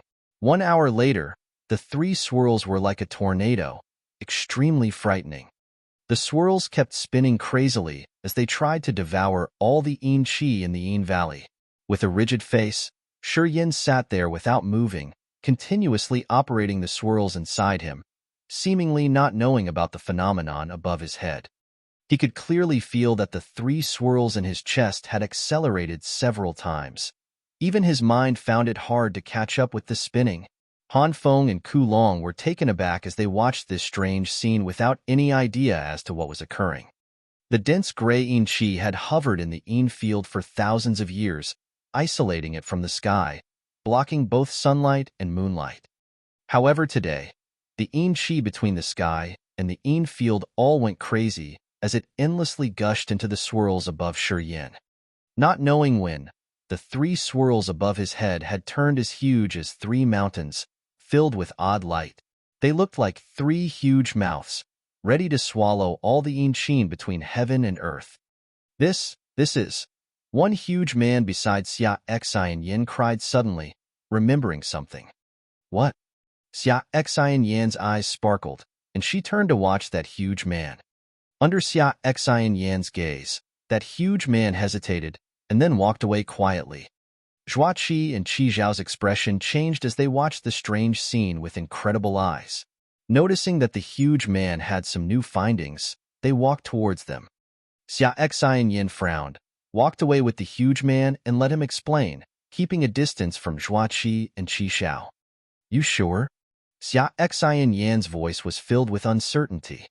That huge man kept nodding his head, showing lots of anxiety. Then he looked at Shi Yin in fear. I'm very sure. It must be. Xia Xian Yin's face turned pale. She nodded and shouted to Qi Zhao and Zhua Qi, get ready for the fight. The 9-headed sky snake will come out soon. It needs Yin Qi to train with, so it will chase us at all expense. We don't need to enter the Yin Valley now. Miss Xia, our young master. What the hell happened to him? Ku Long was rather anxious. Ask him when he wakes up. Xia Xian Yin frowned with bright light in her eyes. But don't worry. That strange phenomenon will not affect him. On the contrary, it is an opportunity. He will suck the Yin Qi in the Yin Field clean if not disturbed. What? Qi Xiao, Zhua Qi, Wu Yunlian, and Zhua Shi all screamed in astonishment, with unbelievable faces. Yeah, this martial skill is this powerful. I don't know how he gained it. Xia Xian Yan's expression was complex. The 9-headed sky snake will come soon, as it won't allow anyone to devour the Yin Qi. Maybe we don't even need to wait till tomorrow to fight it. Howl, howl, howl. From the Yin Valley, crazy hollows came with extraordinary rage. Bang, bang, bang, bang, bang, bang. Massive booms suddenly came from within the Yin Valley. Everybody shook with the earth, and they could feel that a huge monster was approaching them quickly. There it is. Zhua Qi screamed. You're tuning in to the Warrior Lore YouTube channel. Don't forget to subscribe and join us on this journey to catch the most captivating stories.